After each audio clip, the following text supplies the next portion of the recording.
We do have a full form. All right. So we'll start off tonight by our reports, presentations, and proclamations, and we'll start with the police department tonight.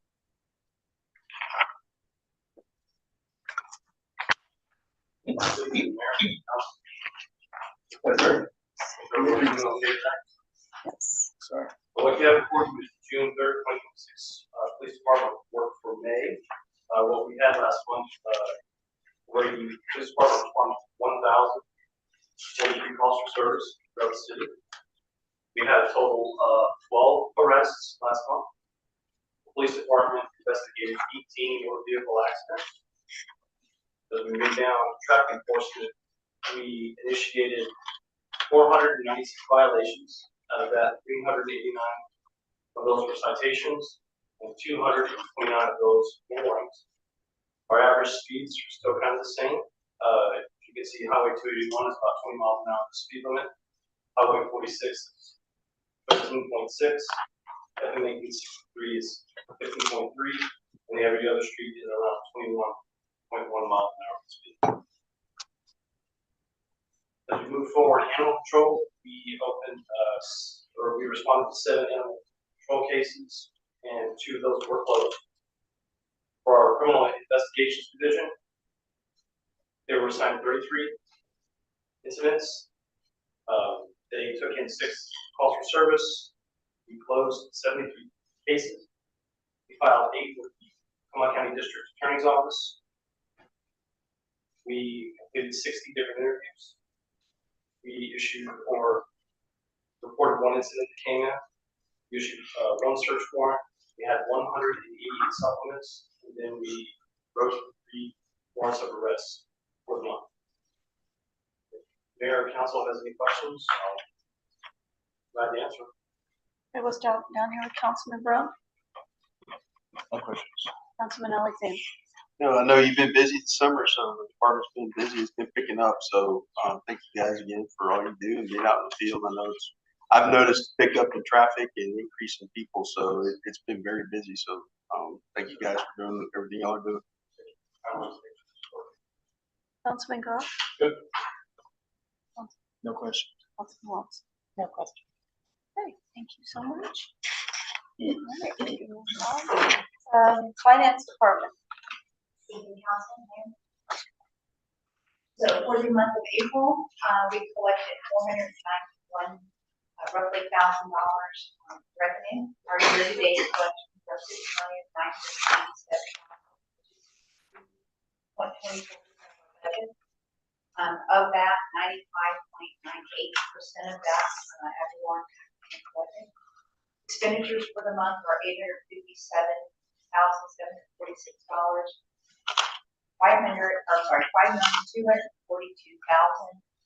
for the year of our annual budget, and at 50.68%. For the month of April, we had a third payroll that we ran to the YTP payroll. So that's why our expenditures are a little bit more than normal. For sales tax, we collected for April $269,905. From year-to-date budget, we're below budget by 2.78%. Month-to-month comparison between 25 and 26. We're actually above 2025 collection for the month by 9.38%. Year-to-date at minus 5.35%. If you take out the audit collections from last year, we are 0.83% above last year's collection. And last but not least, for the month of May, we had $34,371. Any questions? Councilman Brown. No questions. Councilman Alexander. Nope. Councilman Goff. Good. Councilman Hunt. No questions. Councilman Watts. Thank you. Okay, thank you.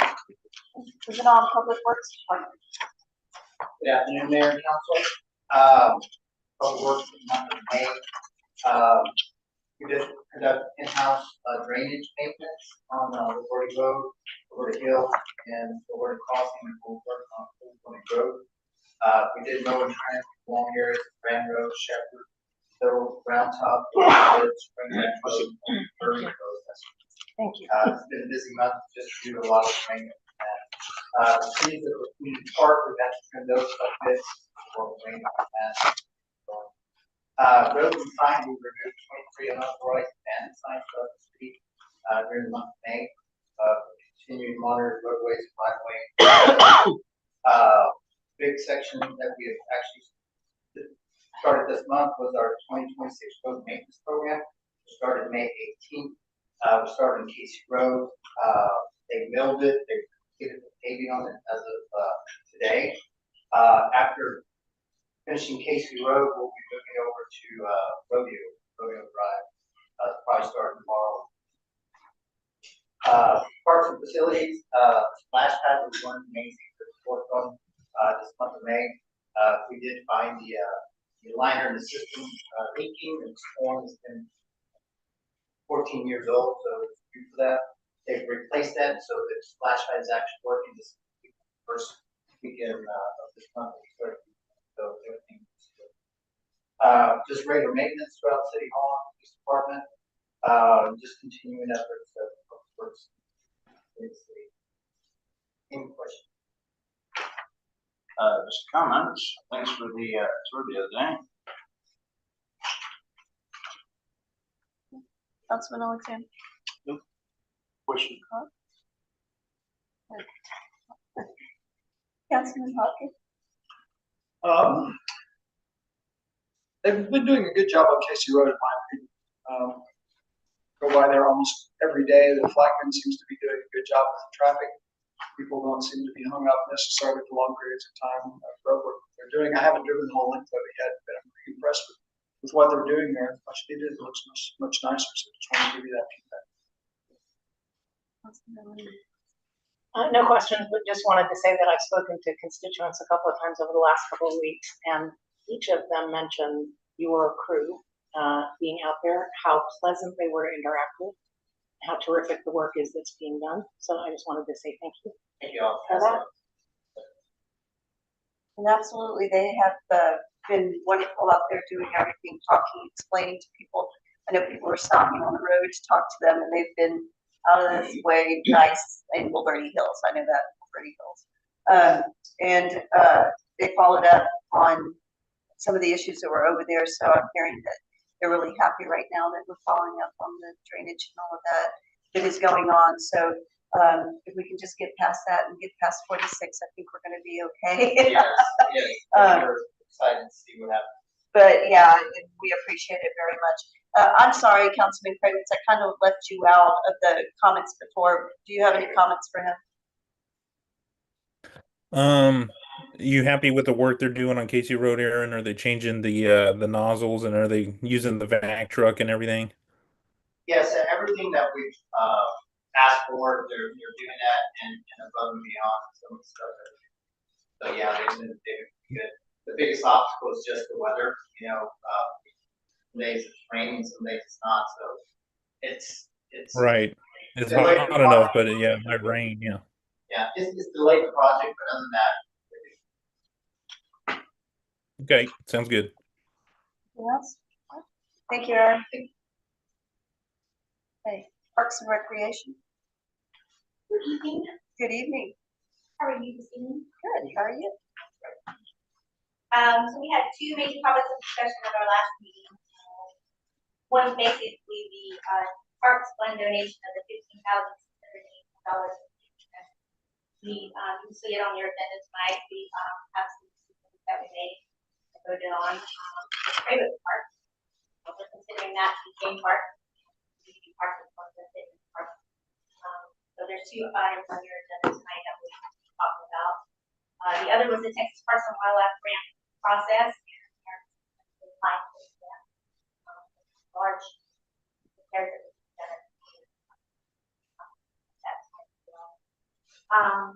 other than that, we're going to talk some more about, we still have some money left, so that we're going to talk some more about what we can do with that, the best use for it. And that's pretty much it. Councilman Brown? Councilman Alexander? Nope. Does anybody have anything on the second? Okay. Okay. All right. Councilman Kravitz, anything? No questions. Okay, thank you. All right, moving on. 3, consent agenda items. All of the following items are considered to be routine by the city council. There will be no separate discussion on these items and will be enacted with one motion. Items may be removed by any council member by making such request prior to a motion in meeting. So 3A, we're going to consider approval of the regular city council meeting minutes from May 12, 2026. Consider the approval of the special city council meeting minutes from May 14th, 2026. Consider approval of the regular city council meeting minutes from May 26, 2026. And then 3D is consider approval of a resolution authorizing the submission of a grant application to the Office of the Governor for Patrol Vehicle Upgrade Grant number 49832-02 for the 2026-2027 year. And 3E, consider approval of a resolution authorizing the submission of a grant application to the Office of the Governor for Officer Vest Upgrade Grant number 53464-01 for the 2026-2027 year. Okay. All right. Do we have any comments on any of this? Councilman Brown? Okay. Councilman Alexander? No comments. Councilman Goff? Councilman Hawkins? No comments. Councilman Watson? Okay. So do we have a motion? I'll make a motion to approve, agenda item 3, the consent agenda items listed below. Did you have a second? The minutes, right? The consent Everything. agenda.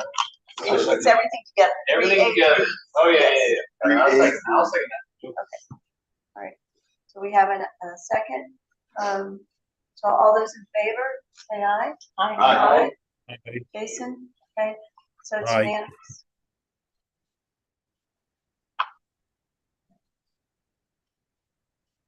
Right, so we're going to move an agenda item for our interviews for the different commissions and boards that we are filling. So what will happen here is that those of us in the different commissions will have y'all sit up here. We'll do those all together. The council members will make their questions to everybody at the table together. Okay, so we're going to start off with Planning and Zoning Commission, and hello, Ms. Cartier and Mr. Porter.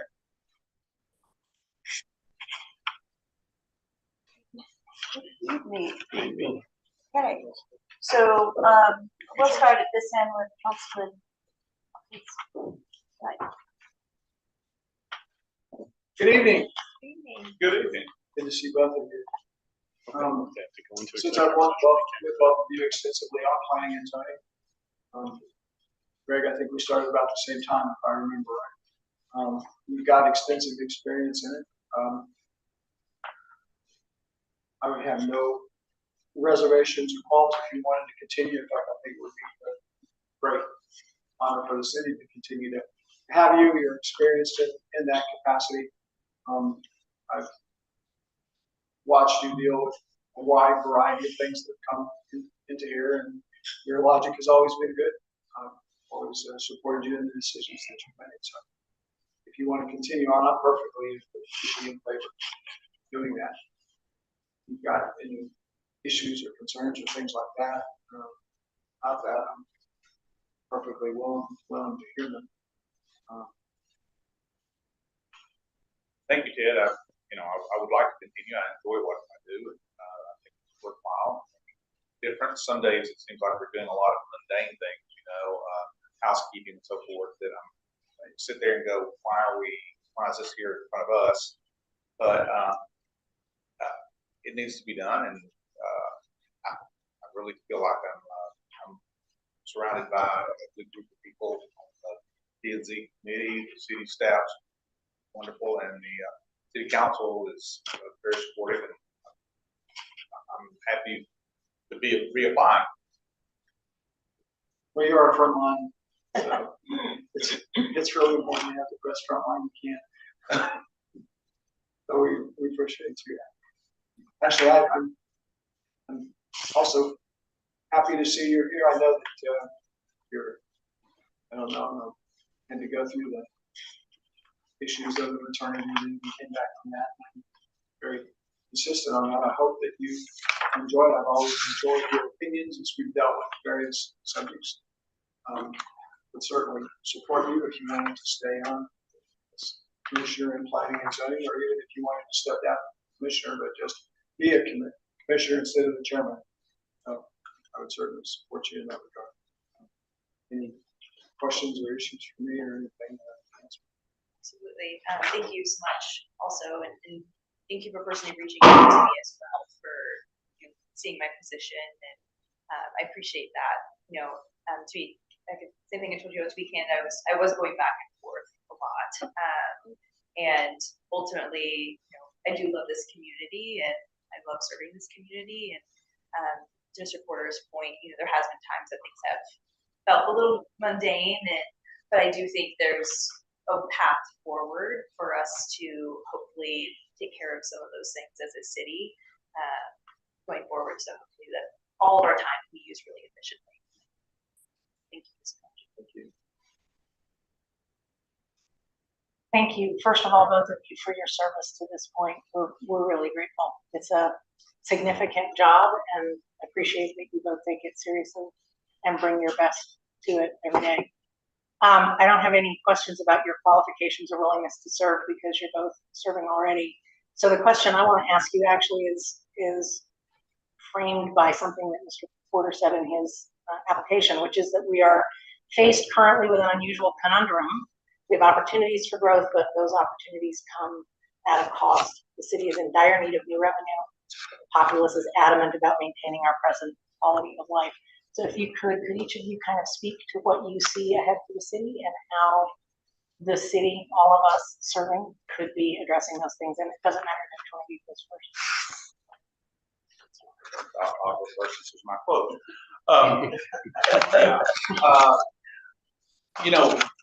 It's not anything that's mysterious or exotic or unseen. We are getting increasing traffic, increasing trash, increasing volumes of people, and we're picking up the tab for it.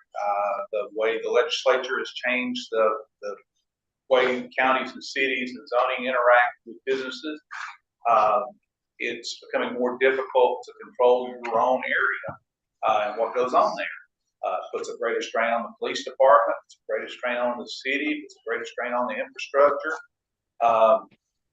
We're going to have to somewhere along the way figure out a way to raise our revenues, but be able to control what's happening around us. If I were going to build a business up from the ground, a data center or something like that, I wouldn't come to Bulverde. I'd go out to the county where nobody asks a question. You just put it up and they can't stop you. But we're going to get all the backwash from that. And so we need to be very aware with our state legislators and our representatives that we want to protect our interests. And that being said, we do want growth in the city. We do want the revenue. We do want the people. But so many times when these people come in, the developers come in, they have a laundry list of variances they want. And I sit there and go, do any of these make our city better, or are they all just for the financial benefit of the developer? And 99 times out of 100, it's cutting corners on safety and aesthetics just to make them an extra dollar. And I would be more in favor of empowering some of the city officials to go, we don't do that. I think I heard the mayor speak one time about there's other cities that don't have as many variance requests as Bulverde does. We're very small because the city has the power to go, we don't do that. That's, and to that end, I think that's some of the minutia and some of the mundane items that we see every day is, why do we have to deal with sign requests where they want to make the sign 0.8 of a foot, 8.5 inches bigger You know, why do we have to do a variance when they want to raise a parking lot like we did in the last meeting, 8 inches to make it ADA compliant? I mean, I understand there's cutoff points, but sometimes I wonder if we shouldn't be working harder to reevaluate how our regulations are written. But I'm extremely pleased that everybody seems to work together. I mean, you know, if we have a question, we always get an answer. If we have a concern, you know, I mean, I've asked several times about a question about something, and by the time we get through the meeting, or by the time I get home, I have a phone call with the answer. So it's wonderful to work with people like that. Thank you. It's a wonderful answer. I was gonna say, did I get too far off topic? No, sir. No, sir. I was really genuinely interested in hearing your perspective. Thank you. I agree with many points that Mr. Porter made as well. I think the main thing that I think of when I think of the future of Liberty and a lot of these issues that we're dealing with in terms of growth, but also revenue and having kind of a culture in our city of almost being very, very against growth and development, and how do we balance that as a city? I think the main thing that I look to and lean on is that Sunrise Comprehensive Plan, and I do think when we had those meetings and we talked about them, there were some things that came up that were very surprising to me. Having this idea of kind of that culture that I was talking about previously, but we did talk about, we do need some affordable housing in this area. We do need places for our elderly to retire in this area that can afford it. Things that aren't really, what's the word I'm looking for? They're not congruent with that idea of sometimes that Liberty has about. So I think if we lean more on that Sunrise Comprehensive Plan when things are coming forward, I know obviously we have to deal with our current zoning, but I would love to kind of keep bringing that back. That's one point. The second point I wanted to bring up is I do love that the city of Liberty has ordinances in place that does require people to come forward and ask for what they're looking for, because I think it gives the opportunity to, one, really learn our community and be able to speak to them and what they're looking for.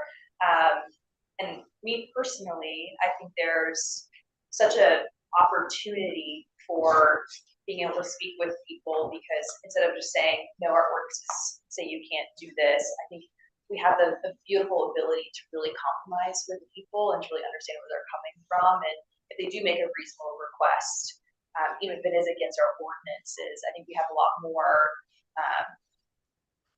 leverage to say what our city is going to look like. And I really want to lean on that a little bit more as well going forward. The other point I thought about was I think there's so much behind the scenes of the city that the public isn't aware of. And if there's a way, I know we're doing the wonderful town halls with the mayor, and I know you're bringing up a lot of those points as well during those town halls, but maybe a weekly newsletter talking about I guess the Front Porch really kind of has this opportunity as well, but what are the budgetary and financial restraints of our city? Well, yes, we want to limit growth. Is there a point in the future where we have to grow or our city does not survive?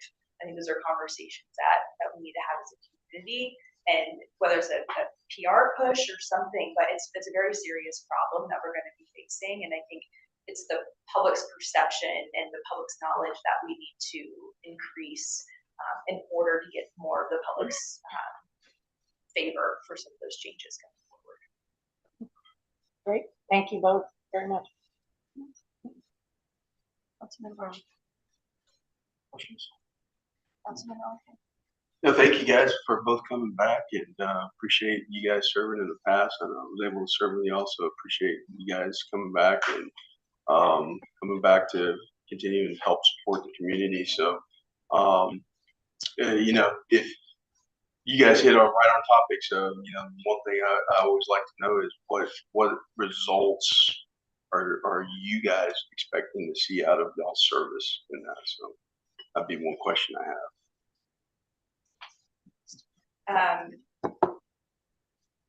For me, I think more overall, bigger picture. Obviously, I've was gone for a little bit, being out on maternity leave. So I think about what is Gilberti going to look like for my son.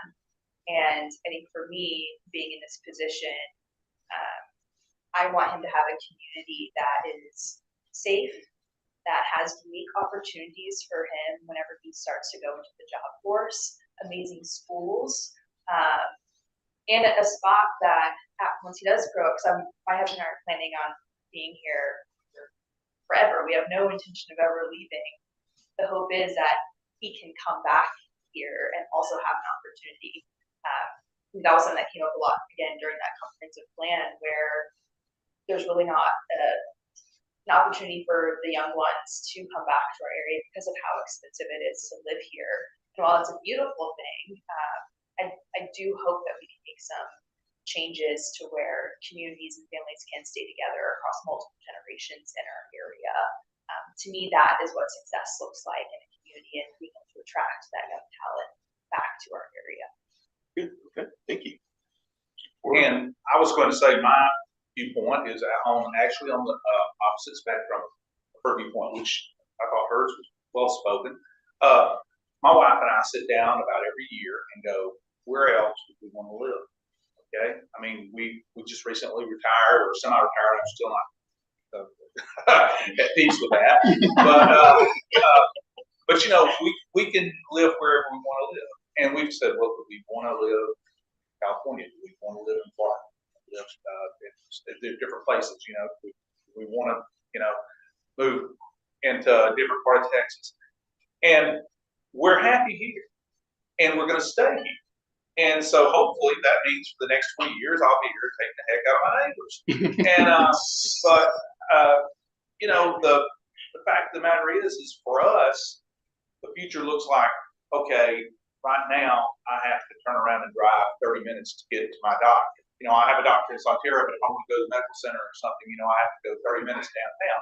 If I want to go, if my wife and I want to go out for dinner, well, there's lovely places around here, but you know, the taco shop and hamburger stand, if we want to go somewhere to eat a white tablecloth dinner, you know, we go downtown, which it's easy now, 281's finished, but what are the opportunities that are going to move out here? You know, my brother lives in Houston, and he goes out and rides his bicycle every day. They have a bicycle track, a path, and so forth, and he's a dedicated 15 miles a day, competitive type cyclist, and I'm like, well, that might be something to do around here. But where would you want to ride your bicycle around here? You want to ride it down 281 and 46? Not me. You know, so, you know, I'm looking at the things that are going to come into the community in 10 years, 20 years, you know, that are going to be advantageous to her and her son, her husband, and to me and my wife. And, you know, just being out, open, and you know, we worked really hard to find a nice place, and we're glad we found this place. Now we want to just spend our money and our time here. So we were looking for 2 or 3 opportunities to do that. You know, I can't tell you how thrilled we were when they actually got that section on 281 finished. I know everybody here was thrilled, but we were like, oh my God, now we don't have to set aside half a day to go, you know, to run an errand, you know. But the turn on that is now all of a sudden getting out of my subdivision onto 281 is a life and death Frogger experience, you know, like the video game. You know, you're just like, you know, take your life in your hands. It's a gamble. But there's 2 sides to every coin.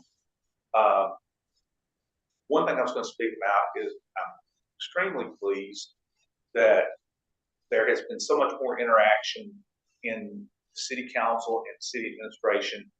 I've lived here since 2009. When I got here, and I'm not picking on your dad, Jason. When I got here, it was a bunch of bubbas, you know, that were my age or older, that were middle-aged white guys, and they pulled all the strings. And there was no, a female mayor could have been, it would have been easier to figure out the man on the moon than have a female mayor. You know, female city councilmen was rarest diamonds, you know, guys under 50 that were running for office, that were interested in being part of the city.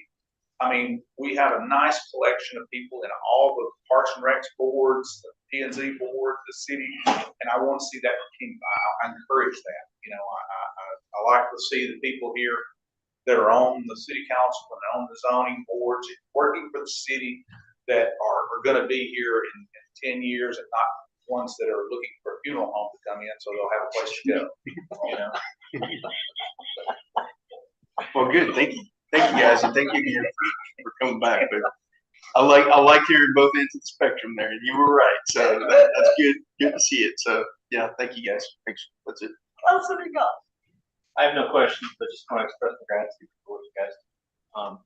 The output of your group, which is highly productive, y'all meld together really well.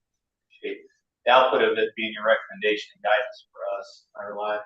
So, because you guys are aware that your deliberations aren't just for not. I definitely take into account every word that you utter and everything that's documented. Thank you. Councilman Craywitz. Yeah, Ashley, Greg, y'all are both very well experienced. I love how Ashley runs the meeting.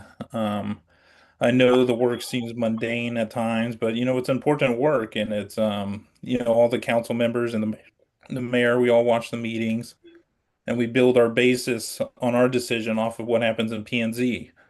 And I appreciate all of y'all have done, and I will say, being a 27-year-old that was born and raised in the city of Bulverde and grew up here in Bulverde,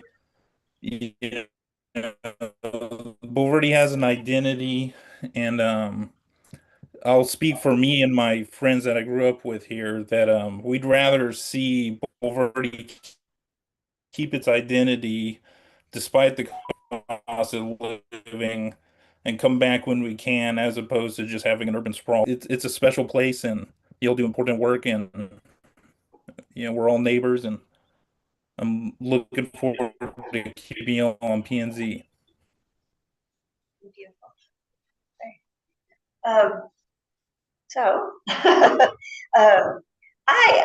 I really want to say that I am really proud of the work that y'all have done since I've been here in the last year.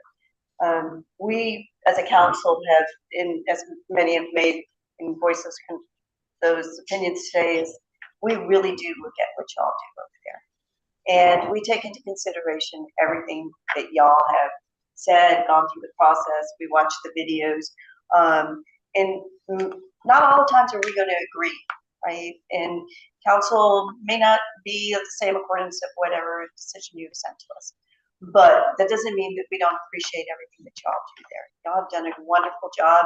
It is a good group. Y'all have a good group right now that has been very diverse in the people that are there, and people that can really give us some information that we wouldn't know about.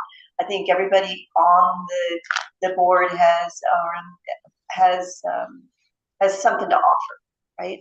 And we can see that in what y'all present to us every month. Okay? So I want to start by saying that. But I also do have a question, and I guess Mr. Porter, where do you see Bulverde in 5 years?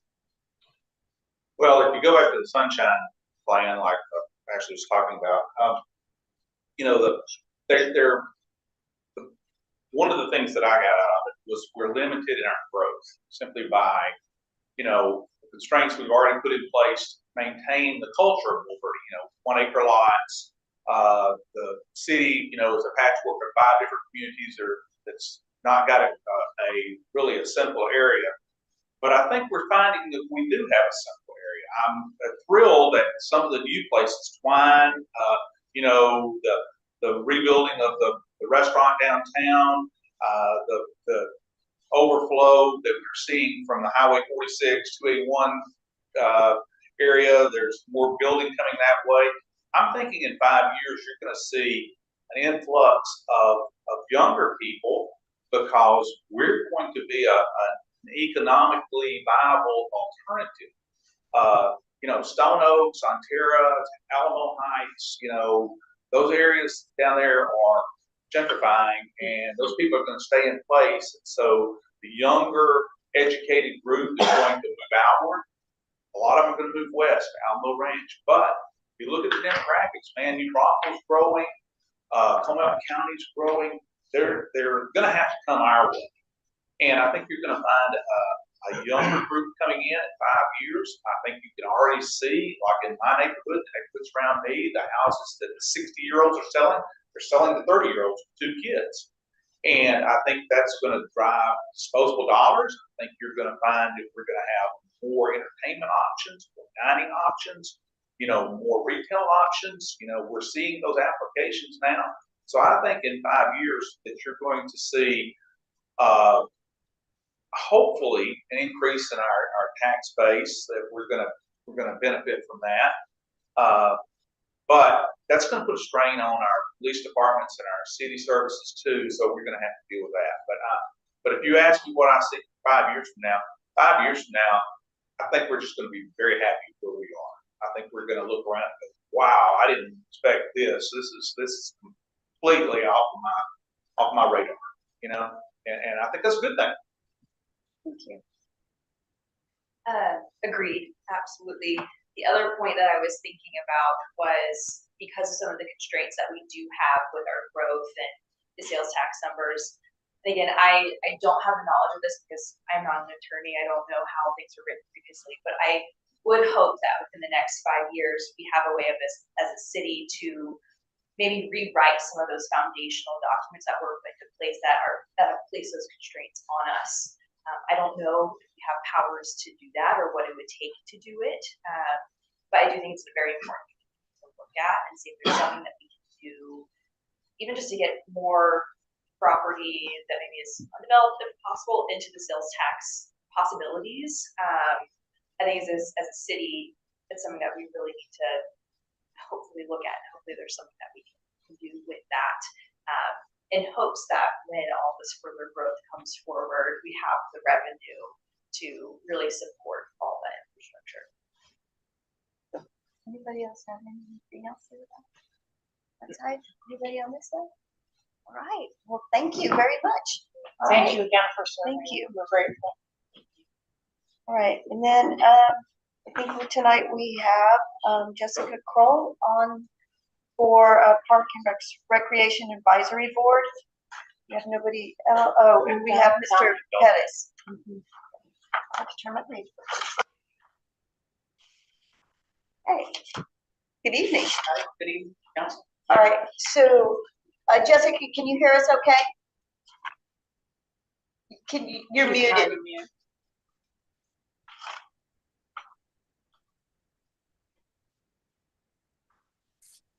Okay, can you hear me now? Yes, we can hear you. Okay, great. Okay, sorry, good evening. So, all right, so same apply, and we'll do the same as we did before. We'll move back and forth between the video and Mr. Brown in front of us. All right, Mr. Brown, we'll start on your end.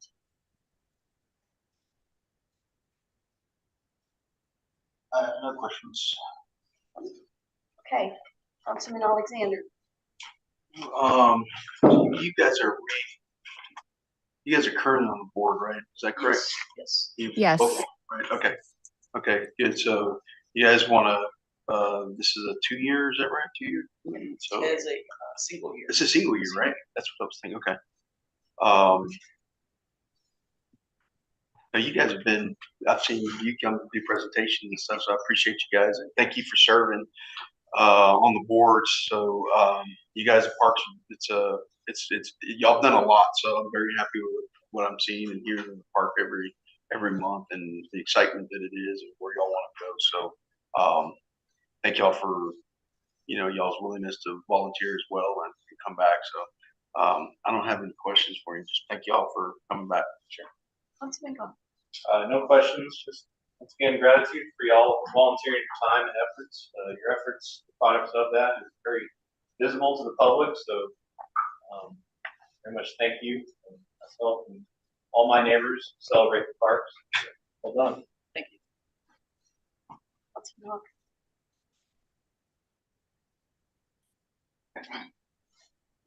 I'm kind of curious about what you think of vision for the park would be. We've seen Verde Parks has come from when I moved out here to non-existent to now we actually have something that's relatively nice, and based on some of the things that are on our agenda this evening, we're obviously seeing substance added to where there was not even substance, which I think is a great thing. The thing I wonder about is, you still have a vision for the things that you'd like to see come into this community, this park, things that you'd like to put in front of us, a driving direction that you would like to go. You're still energized and want to push for that, find something that we can do inside of our budget to grow our parks. Yes, sir. I do. That's why I've been on the council now for 2 years and want to continue because I see I still have something to offer. I've lived out here since I was a child. When the park that we had was right next door and it just had a swing set. This was a tennis court next door. And right here was a soccer field that we used to play on. And to play tennis, I would ride my bicycle to Timberwood Park. So being able to have a park here in the city for us is great. I grew up here, moved to San Antonio, moved back because I loved it out here. But when my daughters were young, they did not have a place to play. I live on the side of the hill. It's a 35-degree angle. So it's hard to play soccer, it's hard to play basketball on something like that. So we would go to San Antonio to go visit and play in the parks there. Since now I have more time, my daughters are all graduated, and I have more time to give back, give to the city, and that's what I'd like to do with being able to participate in developing the park into a bigger vision of what we have now. Great. Well, that's good. I encourage you to continue on that path. It's been a joy to watch it unfold. I'm very pleased that you are energized and excited about doing it. I just want to let you run to the extent we can. Thank you. Jessica? Hi. I'm just grateful I've been able to serve on the board. I think our community park is amazing. There's other board members that have pushed to have improvements made that I think if they got through would be a really nice addition. And my future vision for the park is just to see it continue to thrive, I guess. I don't know. Thank you. So first of all, thanks to both of you for your service over the last couple of years. I have 2 questions for you. There is a question about the terms of appointment. So would either of you object to being appointed to a 2-year term? No. No, ma'am. Okay. And so sort of to piggyback on Ted's question, I'll ask you the same thing I asked the planning and zoning candidates. What is your perspective on how things could be working? I hesitate to say better because I think you guys are doing a great job, but what are some of the things that you would push for Parks and Rec board in the coming, say, 2 years? I see right now with the park that we have probably utilized the space that we have to probably almost to its max. And we're looking at other park areas, things that we can set for other residents where there are specific parks like Klett Park, that's a walking trail. We have Singing Hills that we're looking at to possibly put a dog park for those residents to be able to do activities with their dogs. We're our big wish for the park committee is the property that's on Wolverine Road as a wish, but we're looking to just try to fit the pieces and put it all together as best we can for the people that we have, and hope to see if we can add to that in other ways. I know we have other communities that have their own parks, and we try to use their ideas, I guess, if in a sense, to be able to attract more people to the parks that we have, offer more services and benefits for them. Thank you. Ms. Kroll? I agree with Dominic. I hope to see in the future the Parks Department grow as a whole and maybe offer more community services and maybe incorporate more green spaces in the city if the land is available. Okay, thank you. Councilman Krawietz.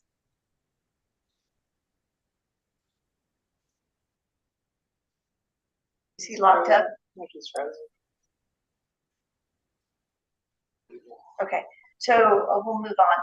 And again, I will ask the same question that I asked. Tell me, Hello? where do you see your park in 5 years? I'd like to see it larger. I'd like to see our park system larger, to having a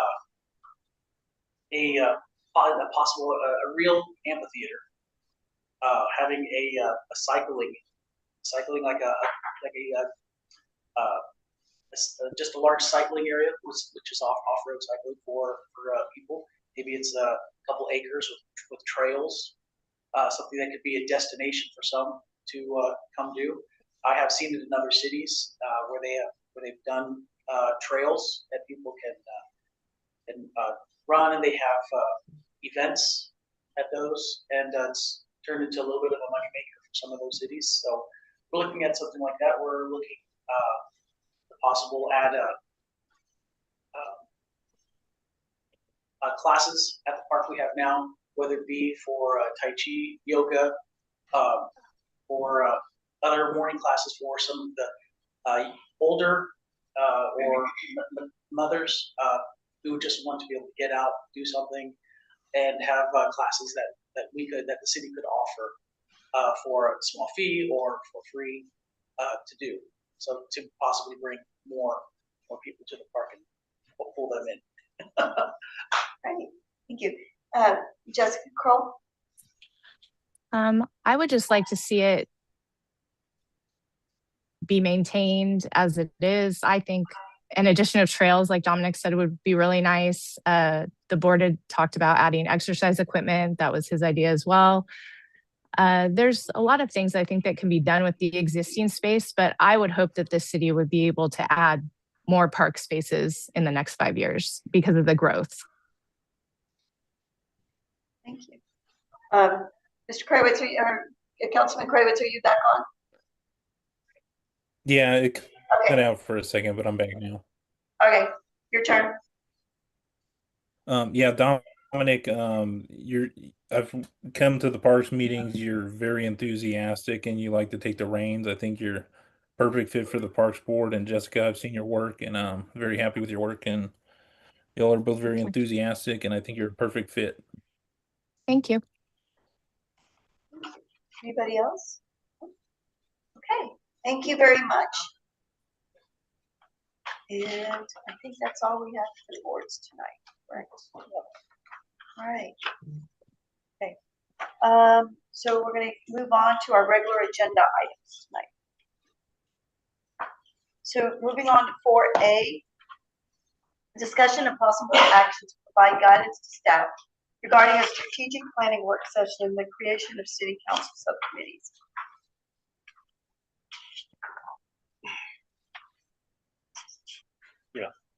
Mayor, I don't have anything to You say. don't have anything, so I'll talk. Okay, I wanted to make sure I didn't know. Oh, man. I didn't know who was doing it. Okay, so council convened and, or discussed, about maybe, having, subcommittees, city council subcommittees, to where we can have different, council members that were more, in tune to certain items that we had coming up in our future or up for agenda or discussion. And we wanted to be able to discuss a little bit about how that was going to work between all of us, but obviously in an open session so that y'all could hear, and see, you know, how we would set up those subcommittees. So in other cities, it takes a lot to put those subcommittees together, right? You usually have somebody from the city hall offices that help with that. We're small, so up to now we have not been able to create those committees. So I'm going to open this for discussion. We don't have to take an action on it tonight. This can be an open discussion. But you know, this way everybody can say, you know, what their thoughts are or where we want to go with this. You know, and if we need to, we can take away tonight and bring it back in the following session to make an action on it, a possible action if you want to think about it. But this is an option for everybody to discuss it, okay? So I'm gonna start down here with Councilman Hawkins. All right.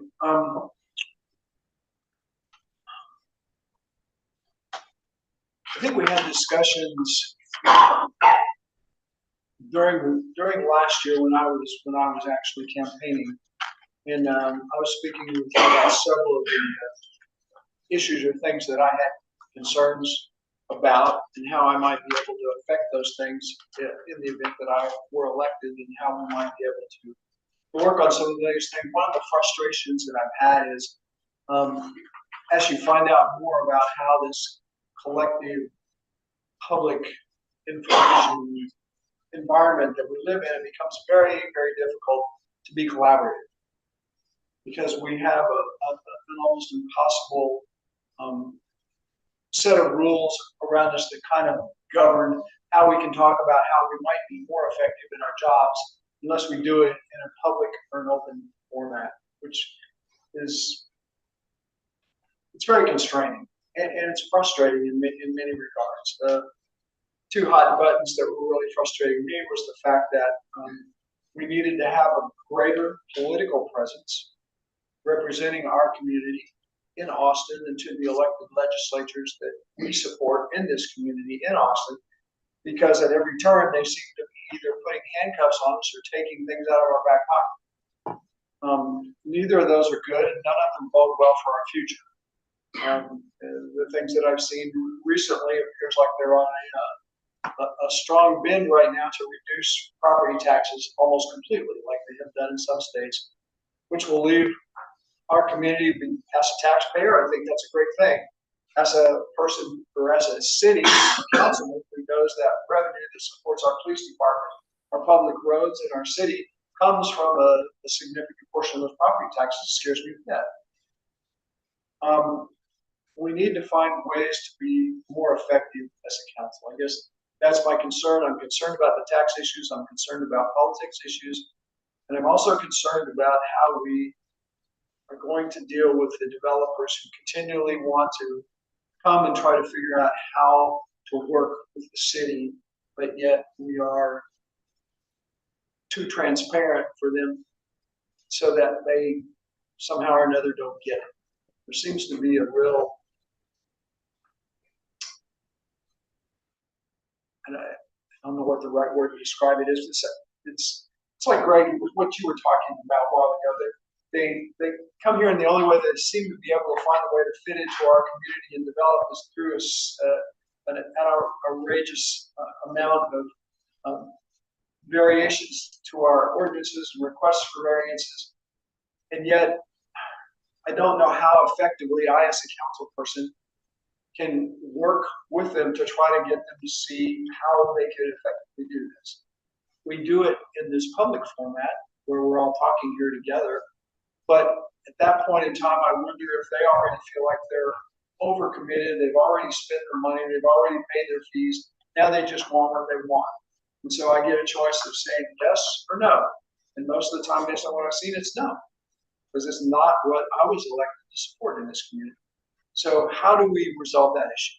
That's another thing for me. How do we effectively communicate with the people that want to come develop in this community, and do it in such a way that we don't break rules and regulations because we're a public body, but at the same time work with those folks to try to help them understand what it is that we want here.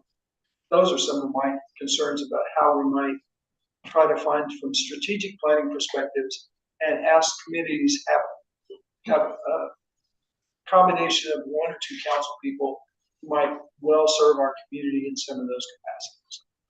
Don't have all the answers, but I know that I'm not near as effective as a council person presently as I thought I would be when I ran for election a year ago, and I don't see anything changing unless we do something more.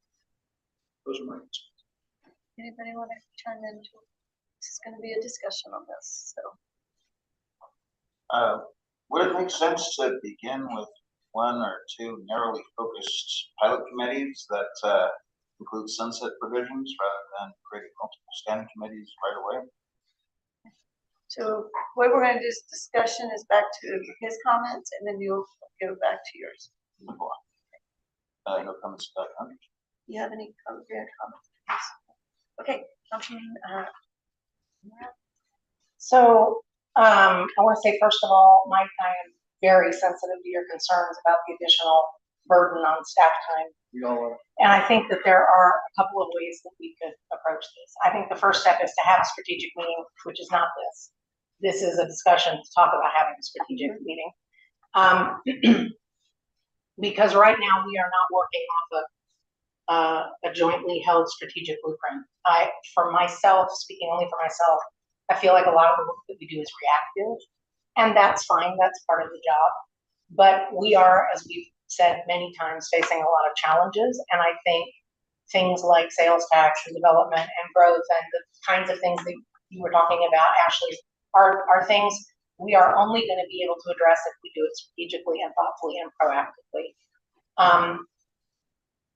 As Ted said, TOMA really restricts our ability to have those conversations outside of these meetings. I don't have any objection to having them publicly, but everybody's time is finite. This is a volunteer board. We have a very small staff. And so maximizing our time and our effectiveness, I think, is going to be important. So my thought is, we have a strategic planning session and we all come to some agreement about these are the things that we are facing as a city that we would like to turn some attention to proactively. At that point, we could set up ad hoc committees. I am not in favor of setting up standing committees. I think that's going to require an extraordinary amount of staff time. Yeah.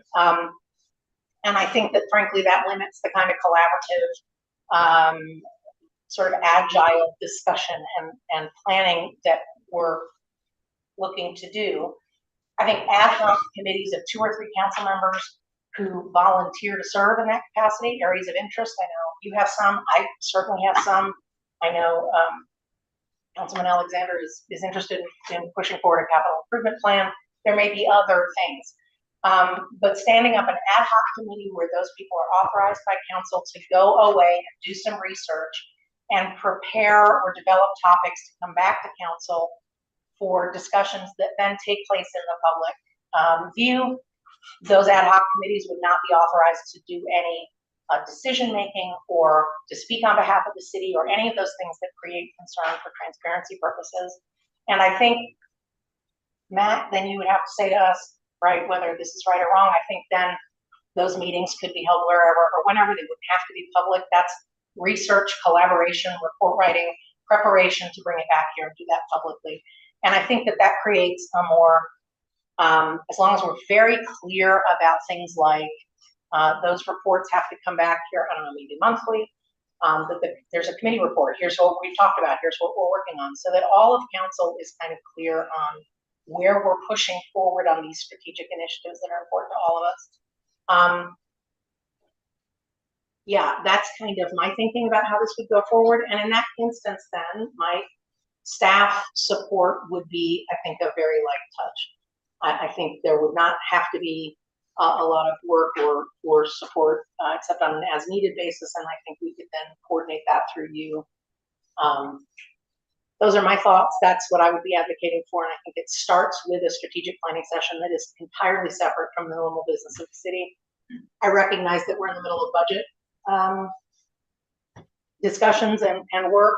I do sort of feel like if we could have that conversation sooner rather than later, it might inform some of our budget decisions, but I'm not, right? I'm aware that the timing is difficult. So that's certainly something that we could discuss, but those are my thoughts about how to proceed. And what I would hope that we could accomplish. Councilman Kravitz. Yeah, I agree with a lot. I agree with mostly what everybody's saying. My main concern about it is the workload on staff. I know in some other cities it inevitably comes back to an increased workload on staff, and also developing this mechanism of having subcommittees that we haven't had before. I mean, that's going to take staff input and council input and maybe even attorney input. I think Ted touched on a little bit about development, economic development and stuff like that. And having subcommittees where we could kind of mold things before they get to council. We don't have a good working relationship with the EDF right now. And some of what the EDF did was, kind of guiding developers and development and retaining business as well. I mean, I'd like to see that somehow crafted into a subcommittee if we do go down this path of, molding development and guiding people that are already here. Um, so that's mainly the main questions I had. Thank you.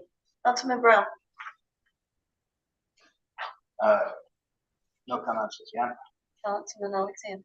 Yes, so I agree with whatever everyone said so far as well. I think these subcommittees will help us be able to work together in a committee, to accomplish some of the goals that we want to do, where we can work on those priorities and how we lay those out. So I think that's going to be a good benefit for us as a council in the city. I think a lot of what we need to take into account is I'll kind of reference back to like a CIP plan, right? Like we're not going to go to a $500 million CIP plan, right? But if we start it, where do we start at just to get that road moving? And I think I look at this the same way. Is we're not going to go to. I mean, we got to be realistic too, right? So we got to be realistic of what is our prime focus and how do we list that to get what our prime focuses are to start this subcommittee and be efficient and effective in it, right? We're not having we go too big and now we're not accomplishing anything. So I think that we have to really narrow it down to get a realistic goal, and where it's not so broad where we're all over the place and don't accomplish anything. So I think it's one of my concerns and one of the things that I want to really make sure that we narrow down. I think this is something that we need to start right away. We're fresh. We're May election, and we're a fresh council. So I think it's something that we need to start right away and run it. Potentially in a year, depending on I think every other year is some type of election cycle. So at least we can get an accomplishment within that year and see where things land in that subcommittee, and then maybe switch again in that this coming June, the June election. So I think we do need to set those parameters in place to give us a good baseline.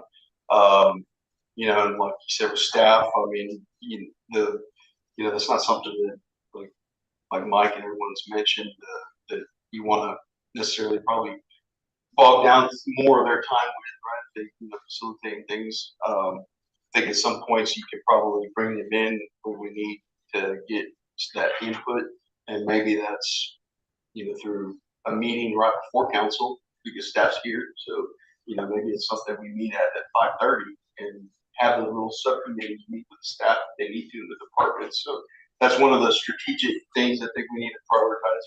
Whether it's with finance, a subcommittee that just has to talk to finance, and then a subcommittee that's talking to planning, and a subcommittee that's talking to the public works department. So you can separate it in that way so that we can kind of meet and collaborate at a meeting before council potentially and get that input so we're not wasting their time outside of a council. So I do still think that our planning our plan has a lot of listed items that we can attack and come to the table with first. And that's to me, that's a good, easy start to some things.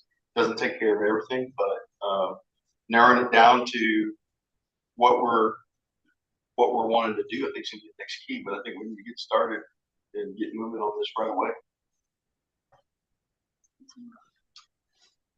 I believe that this is a good step forward to establish a framework for us to develop questions and come together and research complex problems. I don't want this to be another avenue for us to go and talk something to death. I want this to be somewhere we can collectively come together, mutually agreed upon mission, discuss key aspects that are a little bit muddy in this forum here, but obviously maintain that transparency to the public. I don't want this thing to evolve to a point that this is just another routine meeting on the map. I think that this should be reserved for very special and complex situations that present unique risk to the city or emerging threats. And at no point should it be where a subcommittee is basically making decisions on behalf of the entire council. 100%. So that's the risk of establishing this subcommittee. I believe that we should all be able to convene here and decide, hey, this has too many facets to really make an educated decision on at this junction. We should table this and refer it to a subcommittee, and who's going to be on that subcommittee will be all mutually decided. So we're all transparent with each other and we all have a clear mission. And I don't want it to be something that evolves to the point where Mike's having to draw straws to who's going to oversee the subcommittee that night and sort of taken away from staff. Obviously, staff consideration is paramount. We all do the heavy lifting of this. That's really my only input. I don't want to see this thing grow arms, legs, toes, and an entire personality. I think it should be reserved for very particular, specific events and decisions. So, Mike, I also am of the thought process that this does not cause any major burden on city staff. And I think where council is kind of going in this, and my thought process in this, is that we have some issues and some things that are coming up and before us, legislative down here, development down here, to where it would be beneficial for us as a group to have, let's just say, Councilman Hawkins and Councilman Watson work over here on the legislative part. Maybe Councilman Alexander over here and Councilman Goff want to work on future development of what's going here, or Councilman Brown down here and Councilman Kraywitz want to work on, hey, how are we going to increase our tax revenue off of 281, right? I think it's better because working alone, you're not going to get as far as you're going to work as a group. And some of us on this council are very experienced in places. Mr. Alexander knows very well how to work with the legislative part of it, as does Councilman Hawkins down here at the end. And I think that having that where they're meeting 2 or 3 in a group and then working for the council and for the city and bringing that to us with the information that they were able to come up with, do the presentation to us, is very transparent. Plus, it also gives the council to be opportunity to work on 6 or 7 different things than trying to work on one and being reactive to what's getting presented to us now, right? There are some developments right now that, maybe we should have 2 or 3 council members already involved in that. We shouldn't be waiting until it shows up here and not having any presentation to the rest of the council and being blindsided by what's being presented to us, or finding out after it's been presented at P&Z, right? So I agree with Councilman Watson here about the strategic planning session to figure out how we're going to make this work. But I think it benefits our council as a whole, and to see us work together in a more constructive way of getting to the decisions that we have to make as a council and for the city and what is best for our city. Because that may entail them going out and talking to the Chamber of Commerce or to city residents, or to get an input to where all of us can't do that at a time, but that group of 3 can do that while this group of 3 over here is doing something else. So I really think it's a good addition for our council, and knowing that we all are in the thought process of wanting to work and to move forward with a lot of the decisions that are coming up for us to make, and to be way ahead of them and be proactive about them. And so I would like to see that we have a strategic planning session for this, where we make a list of what the priorities are, what is coming up, what has been proposed to the city in planning and zoning, what has come in through our through our departments, and what's being brought forward to us. And I'm going to tell you legislatively right now, I will give this information. The mayors in the Hill Country have decided that we're gonna unite and to become a whole. We have a mayor right now from Johnson City that's up there. She's at the Capitol, because we found out that in a group, it's bigger. So if they see 12 mayors walk in, they're not gonna put us on the agenda at 12 o'clock at night. They're gonna put us in early, because now you got 12 Hill Country mayors, and now we're bigger than Houston, right? And that decision that's gonna hurt us in the Hill Country. So as a group, I think that, we all know how that can help us. So can we move to get a strategic planning session set up for a date and time on that? And how do we do that? Do I need to make a motion for that, or? I would need a little more background than just a strategic planning So session. we would like to have a strategic planning session to discuss setting up strategic subcommittees for city council, and what that will entail, and the time we would need. There are two different things, because you're talking about a strategic planning session to talk about city needs and requirements citywide and prioritizing, and then out of that comes the work session. Correct, correct. Yes. Yes, and Yes. I think that could be accomplished in a single meeting. I mean, I think it could be accomplished in a single meeting. I think we kind of know what the items are that are coming up, and if we don't, if we're missing some, maybe get that list together, and then to go ahead and set up, because the most important ones. Am I correct, Matt, that then working committee meetings of that sort don't need to be noticed, don't need to be open, there's no decisions being made, it's research, right? That's As long correct, as it's internal discussion. internal discussion. So as long as we're coming back and making a report then to council and no decisions are being made outside of a duly noticed meeting. And so I think under those circumstances, right, the strategic planning meeting will kind of kick this off. As long as they're not making decisions that have policy implications and it's brought back to council and council doesn't rubber stamp those decisions. 100%, right? And so that would, I think, might at least partially address your concern about the impact on staff, that those working meetings would not include staff unless we coordinated that with you, and then only very minimally. The whole point would be for us to be out there doing the work. I'm gonna skip back to what the mayor was asking for. Discuss the strategic planning work session that you're wanting to have. So I laid out a framework in the agenda package, in the item itself, has Correct. multiple questions. There's some thought behind those questions. I probably feel about them. There's some thought behind those questions. And the reason I ask those is because I want the event, whatever it is that we're gonna do, to be productive for people. So I guess what we'd like to see is a list of the priorities for the city right now, as they may stand in City Hall. So what developments came in that we need to start looking at, those types of things, right? But then we also have a list. Sorry, no. Are you talking about the questions here on the back, the top of the second page? Yeah, page 2. 1 through 6. When do we wish to conduct the session? Exactly. Okay, I apologize that I was not clear on it. So, Absolutely. right, so I think question 1 is, when do we wish to conduct the session, before or after budget adoption? Well, if we could get the meeting, the strategic planning, as soon as possible, that would be great. Even though we are in budget. Yeah, I mean, Because if not, we're gonna put us 4 months behind, 5 months behind. September, yeah. Yeah. So if we can get that done, so that we can get that started, that would be great. But we've already got budget workshops. I mean, I understand, so we can add, can we add an extra 30 minutes to it? It won't be 30 minutes.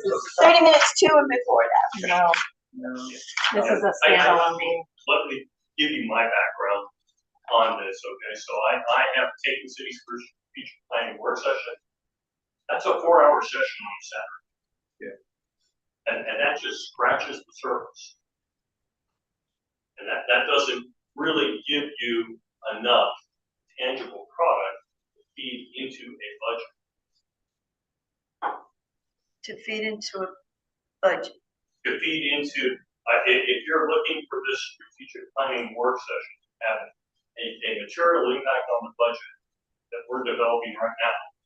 No, no, That's what No. I'm asking, that's Phoenix, no. To me, it would be, if anything, next year. okay? Next year's budget. Yeah. The goal would be, I mean, the way I kind of. It'll envision take it us that long. You start something Yeah. and then we measure it maybe by the end of the year. And well, typically, becomes a part of the budget process, but we do this in February, maybe March. Sure, we And reckon, it's really feeding into the budget process.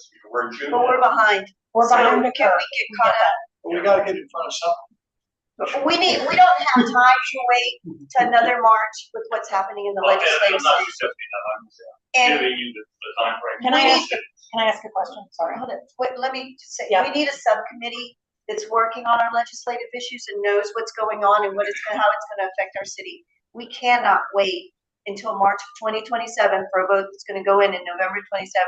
We need to be there now, and we need to be in front of them now and know what's going on and how it's gonna affect us. I'm suggesting you wait. So, I defer to your expertise in this area, but I don't think we are talking about putting together a comprehensive strategic plan. I Yeah. think we're talking about an initial conversation so that we can kind of get our feet under us and have some direction. If that's still 4 hours, that's 4 hours, I personally, speaking only for myself, am willing to invest. But do you really feel that it's gonna take 4 hours for us to lay the groundwork initially for this kind of an initiative? Yes. Okay, so 4 hours before we finish with the budget because we don't wanna wait, not necessarily because this is gonna have a material impact on the budget. Does that answer, how do you all feel about that? Wish to do it, obviously now before budget adoption, not part and parcel to the budget, No. but before Correct, correct, budget adoption. Outside facilitation or not? I don't think No. we need it. we don't need it, Do you think we need it? not to set up subcommittees. I don't think so. Yeah. Okay, what staff do you want present for this? What's I that don't you even think know if we need staff. You need staff. You're gonna ask a lot of questions. We're loosely structured. Then we need you, Mike. You'll need me, obviously, I didn't set it up. Then that's it. No, I think we only need one. Do we need more than that? I've never seen it without.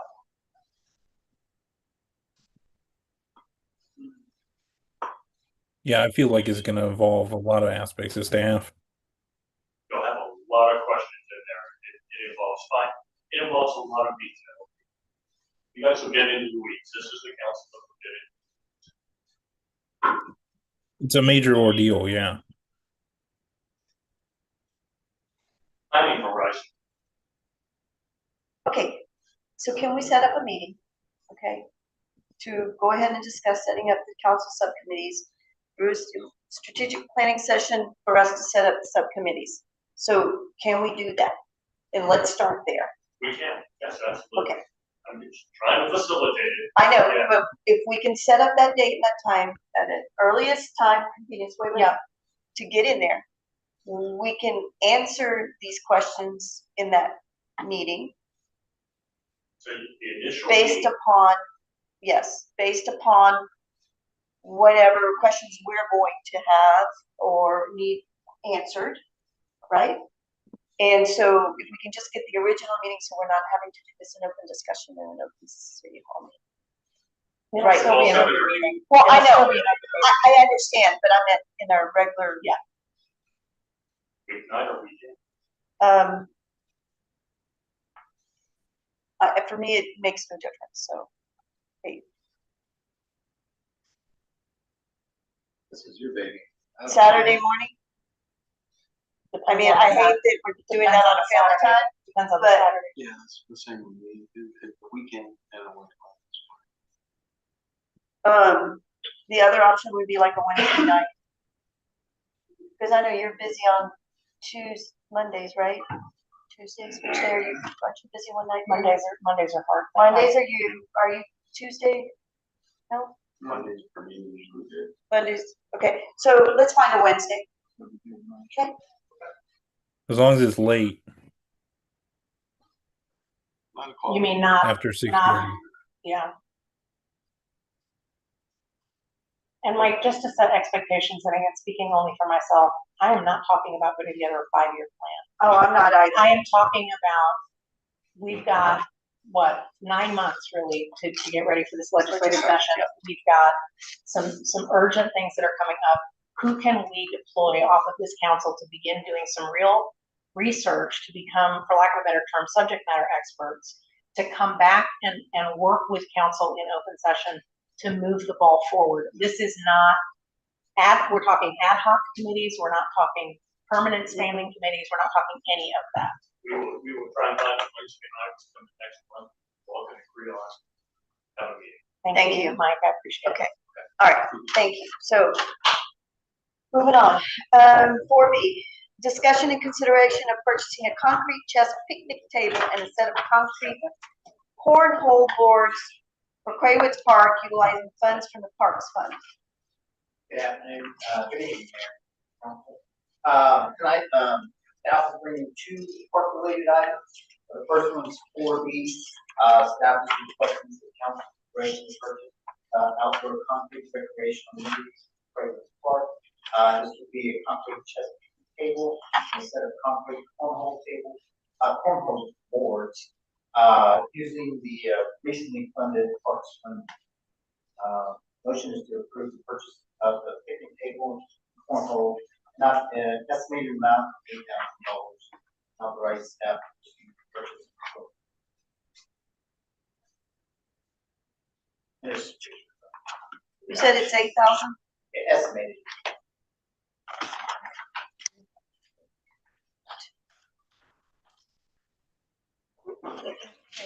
Councilman Brown? In your packet, you'll see a picture of the cornhole and Yeah, the just actual didn't have tables that. themselves with the city logo on the cornhole. Supposing we secure the grants, how soon can work begin? This is not the grant. This is the use of the Parks Fund money to purchase a concrete table and the cornhole. That's item 4C. We're on 4B.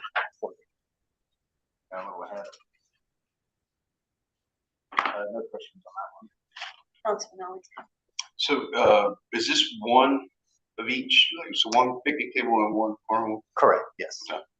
And I'm assuming you bring your own bags and your own chess equipment, right? Yes, Okay, yes. right, it's not gonna be something. Yeah, we're not gonna provide that. You bring your own bags and your Okay. own, yeah. Yeah, okay, so, and, yeah, concrete, I mean, it's not gonna be easy to put in the back of your truck, so. Yeah.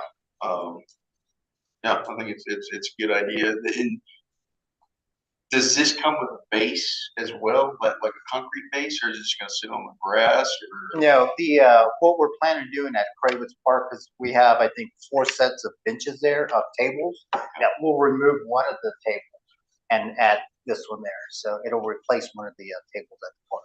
So we don't have to add no more concrete slab. And then like on the cornhole, like that's a cool setup. Are we looking into something like that? Or? Yeah, we'll have something like some gravel and some timber on side. What we're planning to do, put it on this side of closer to Cougar Bend, where it doesn't interfere with the frisbee golf. Yeah. Okay. Yeah, that's a great idea. Yeah. Thank you. I'm a little hesitant to buy off on people sitting and looking down at a chess game while people are throwing discs. That is a real hazard. The table, the chess table, will not be. I think it'll be the furthest one closer to Wildcat, furthest table, so it wouldn't be interfering with any of the frisbee golf. And even if you're sitting there, pretty wild. Yeah, that's my only concern. I think it's cool. I think that I don't see a whole lot of activity out there. So I think that if there was somebody in a game, that they'd be cautious of each other. But a little hesitant on the hazards that arise from. Yeah. But aside from that, I think it's totally rad. It'd be great. These structures, these are concrete? Yes, sir. Concrete composite or concrete? Concrete. So there's an issue of molding and other kinds of things. We Some of from what I was told, the surfaces do have some type of, I don't know, like additive, some sealant on top of it, so they probably wouldn't They collect. need to have any- something, or they need to have like a concrete resin. Yeah, So that they wouldn't absorb the moisture. If it absorbs the moisture, we're gonna get the mildew, and it'll look nice for about 3 or 4 weeks. Yeah. And then it'll color. yeah. It's the same with our, the concrete pads that are out there right now. Staff, we do maintain those concrete pads, on the monthly basis. If they do have any mold or something, we do have a pressure washer to clean off any of that. Okay, well, I was just, with the artwork that's on those things, the pressure washer will eliminate that too. Just a thought. I think it's a great idea. $8,000? Yes. Really? Yes. Is it? I have no idea. I haven't paid for concrete in years, so. Yeah. It's not the concrete, And, it's the artist. well, that $8,000 does include the shipping on them as well, so Okay. we do have to. And I mean, I think it's a great idea to have it. My own question is just the cost. Yeah, and we are, we're still actively looking at quotes, but it's very difficult to find the actual table just like this one with the double chessboard on top of it. This one has, this example, the chess, And and backgammon. the yeah. So the other one, the one we're looking at has 2 chess on there. Oh, Now that- no backgammon? Well, no.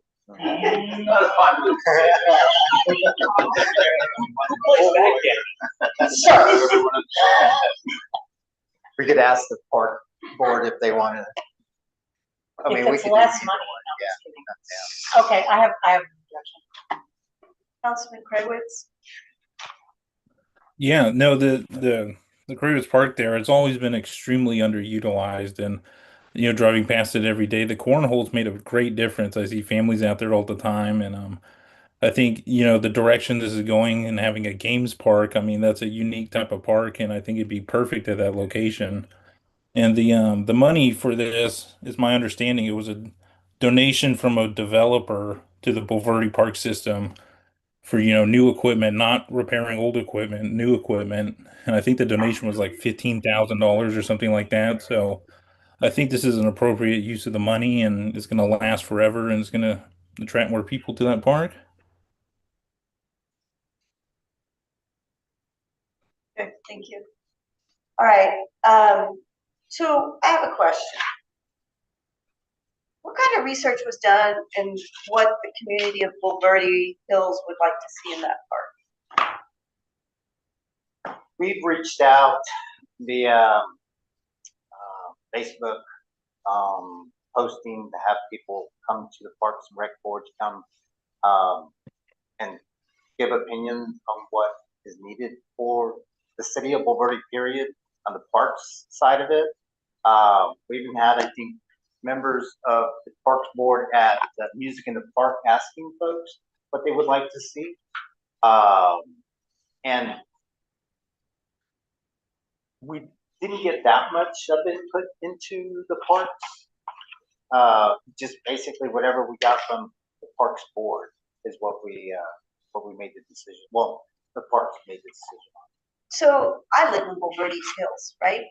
And there's a lot of kids in our neighborhood that have moved in new, right? Which obviously aren't going to go down and play backgammon or their checkers, right? Mhm. They're not going to take it down there. I would be of the thought of really requesting, since that park land was donated by Bulverde Hills landowners, or the Bulverde Landowners Association, for the people who live in that neighborhood to really have an opinion of what is getting put in there and what would be of use, okay? Because I know on my street, discussing with some kids, I have 3 or 4 houses down the road from my home, and the kids that are there, they were like, well, they wasted all that because they put in their disc golf, and our kids are 7 to 12 and can't play disc golf, right? So basically, this is turning into a park for adults, cornhole and backgammon and all those. I don't think that it is, the money's being fairly shared amongst the population of the age group.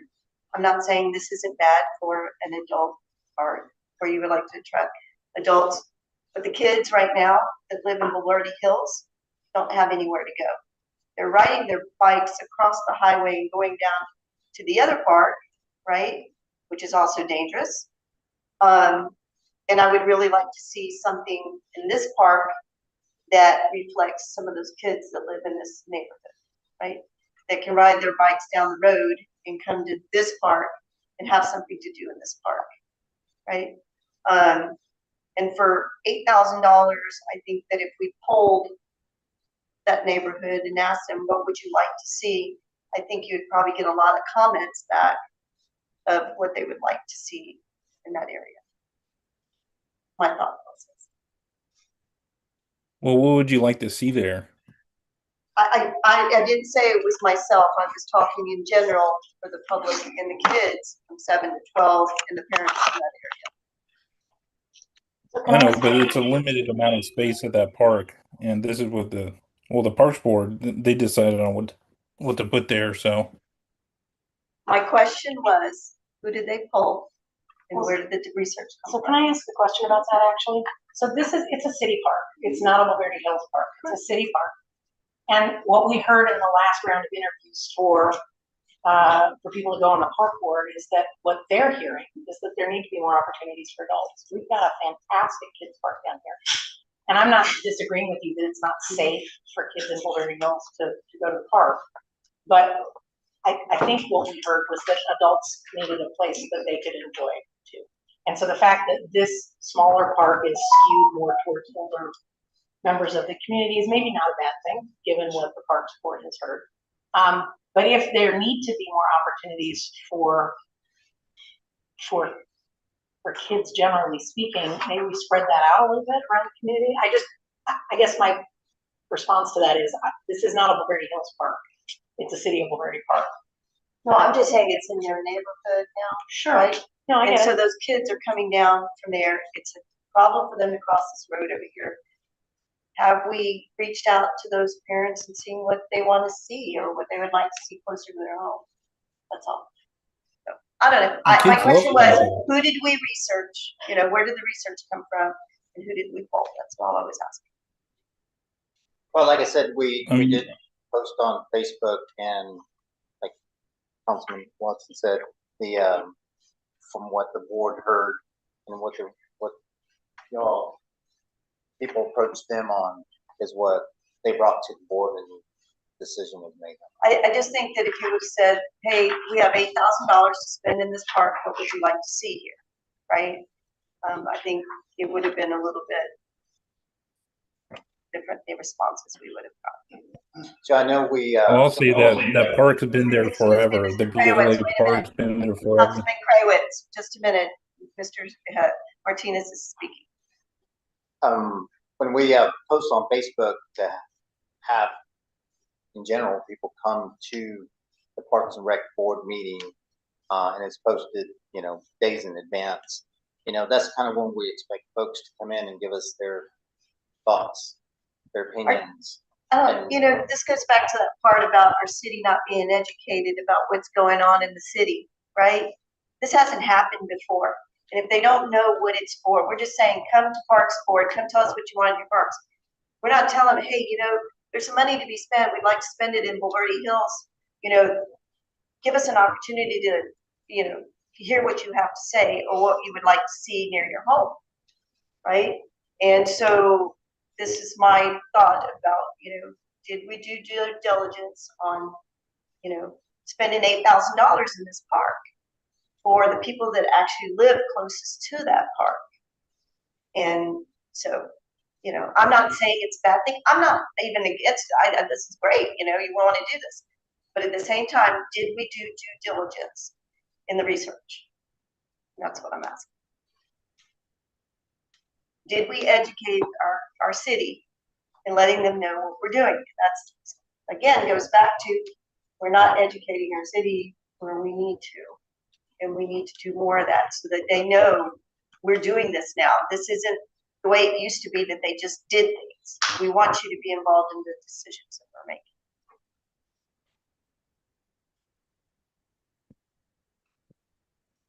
Yeah, I had something.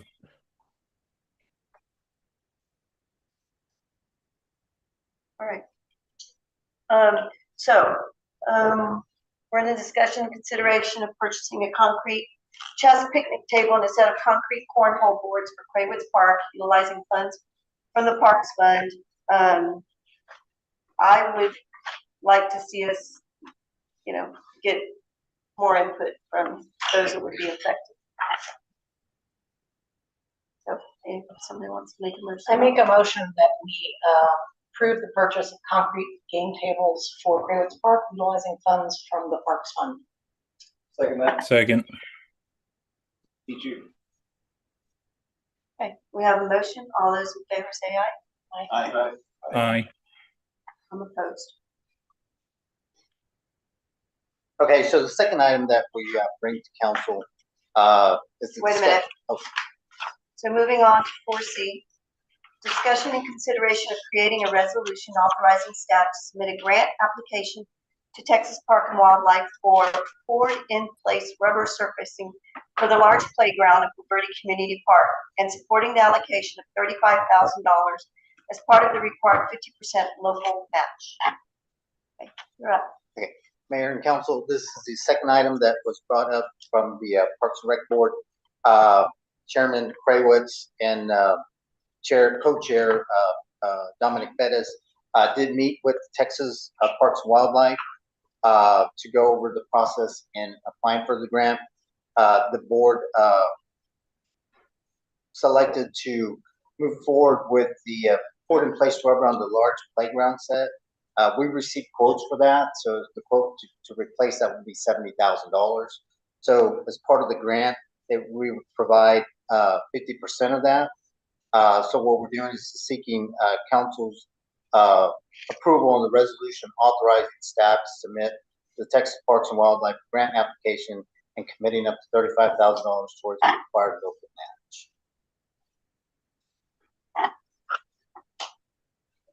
match. Councilman Brown. Further question. Supposing it all goes through, what's the soonest working? The grant application is due in August. The award of the grant would be January of 27. The actual funding received to the city would be October 27. So we're still looking at probably about a year out before we actually, if approved and everything goes well, we are granted the money. So you're probably not looking until the fall of next year, 27. Yeah, during that tour, I noticed it was pretty ugly looking. It's just not up to scratch anymore. Yes, it's seen its days. And is it true that the newer stuff is going to be a little longer lasting? Yeah, the new stuff is the same as the new playground set. Mm-hmm. So what they'll do is they'll remove that old poured-in-place and that larger playground set and add that new resurfacing on it. Okay.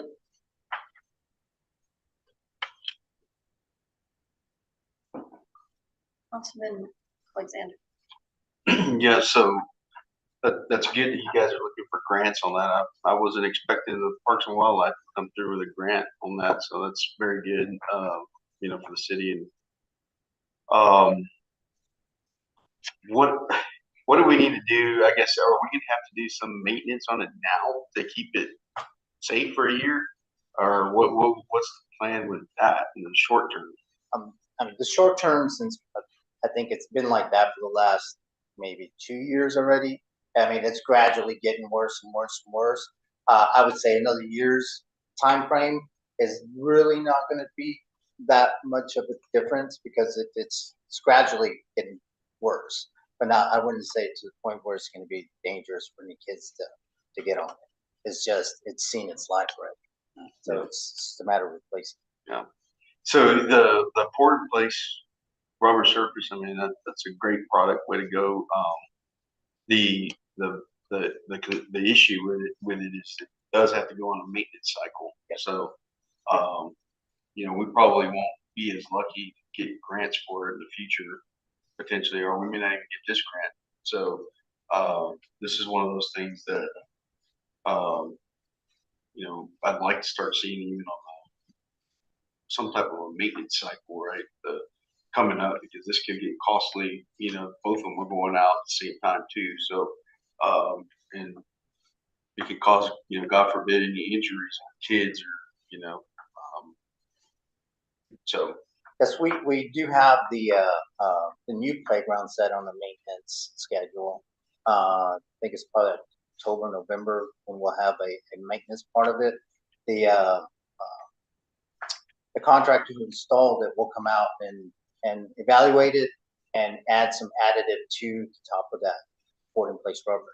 On top of that, staff just recently, just last Friday, attended a poured-in-place rubber maintenance class for some new playground sets up in Burton. So they did the class. We actually even brought back some small sample kind of repair kit in case we do have some minor repair work on the new playground set. But you know, the class was really instructive for the guys to repair anything they need to repair on. Yeah. So it'll be maintained pretty well. Yeah. Yeah. Is this would this be reflected on the budget this year already, or how would we move that to the budget if we approve it? I think we're gonna add it to the budget if we receive it. Right. We would add the expense on the expense line, of course, and recognize the revenue or the grant and the revenue. Right. But we have to show it as a proposed fund now, right? If we approve it for Well, the 35,000. Hearing that he said it may be October of 2027, it may be for fiscal year 28. Okay. So we just need to know if, you know, once they get the ball rolling, we can kind of decide which budget line, which year it's going to need to be reflected. Okay. Gotcha. Okay. Yeah. So in order to apply for it, we need the resolution from council in order. Then you have the money allocated to match it. We have to show commitment. Gotcha. Okay. One question. That was a good point, Joe. So I support it, but don't lose sight of the existing, because that deteriorates to a point that becomes an eyesore, and it also becomes hazards. Do we have any plans in place to go and repair some of the larger damaged areas? We hadn't planned on any of that, but just recently with the class that the staff did, I mean, we can fix some of those that we have. I'm obviously deferring to your judgment, but just my concerns at present are his concerns that he brought up, that we don't let it turn into an eyesore, and then we also don't let it become a hazard. Yeah. Well, to be honest, it is an eyesore already. I mean, it's just bad. I mean, it needs to get done. Right. So, yeah, we'll definitely keep an eye on it. It's on your radar. It's been on our radar for a while. Very good.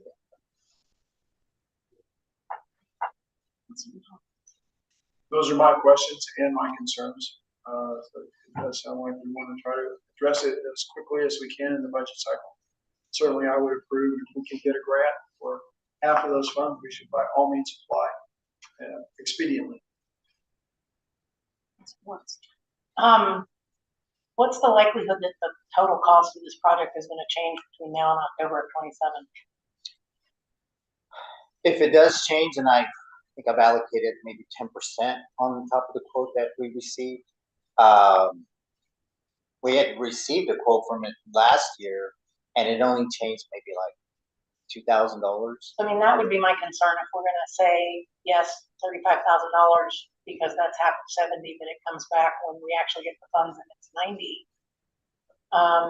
You know, that would be my concern, right? My crystal ball's broken. My guess is yours is too. So I don't know how we deal with that.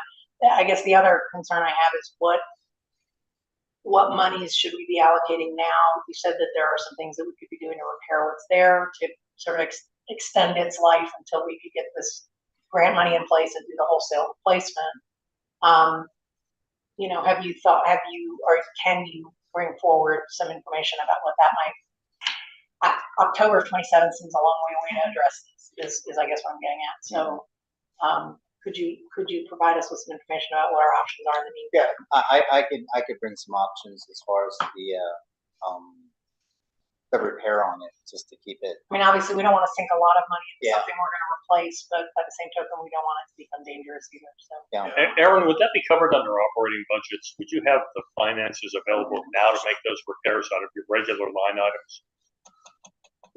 With the recent repair on the cistern lining, it'll be very close. So you may need a budget, I may need a budget. but that would be within the department, so that would be something that we could handle internally if we needed. Yeah, and just off the top of my head, I think we received a quote to do some minor repair on it last year, and I think that quote was, I want to say it's like 15,000 to do the repair on it. It's not cheap. I mean, it is that was a repair part. and does the information you got as part of this class change that at all? Is it work that could be done in-house, for example, or? I would honestly would have to measure the area on it and see what the product would cost in order to get that done. Yeah.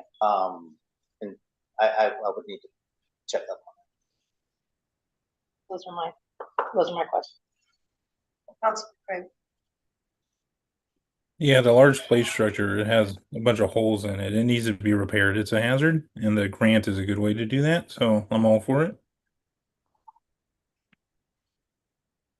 I have a question. So, do we have a maintenance plan in place for the park? Everything that's there now? The only maintenance plan that we have on it would be the mowing cycle on the parks. We have a maintenance cycle on the port in place on the new playground set. We do visual checks every week. The park is touched daily, every day. But we don't have a plan for repairs or we don't- anything. We don't have a plan, and we are bringing Asset management program? the asset management program, and then June 25th, we're going to bring in a CIP, which includes the parks program. So right now, we don't know what's foreseeable, what would be the first thing to go or not to go, since we have no plan of what would deteriorate first, or Yes, correct. We don't have anything.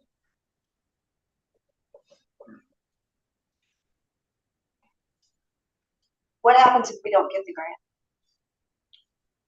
We would need to budget. And how fast would you need $70,000? When is it gonna be that you totally have to replace it? What was the question? When would be the days, the time frame that we would need to totally replace it? Oh, I mean, if we don't get the grant, we'll know in January of 27. It'll be fiscal year 27. Let me rephrase that question. When does it need to be replaced? Yeah, it needs to be replaced. Yeah, today. But is it a safety hazard? Currently, right now, I mean, it's an eyesore. You know, it's a study. It Is it does. safety? Because that's approved too. I would say yes. It is a safety hazard. It would need to be replaced soon. Soon, 6 months, 12 months, 2 I'd say years? within the next few Last year. months. Could the grant be applied retroactively? Yeah, I was gonna ask that. Go forward now? I don't know. I'd have to ask. No. Retro. Grants can't go retro, they're to be Okay. used forward.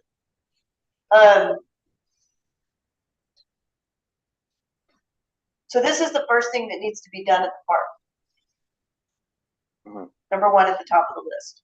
What's number 2 and 3? Number 2 would be the actual port in place. It's not a hazard, but it would be the port in place rubber for the second biggest playground set. It's got the engineered mulch in it. So that would be the second part of it. How much is that gonna cost?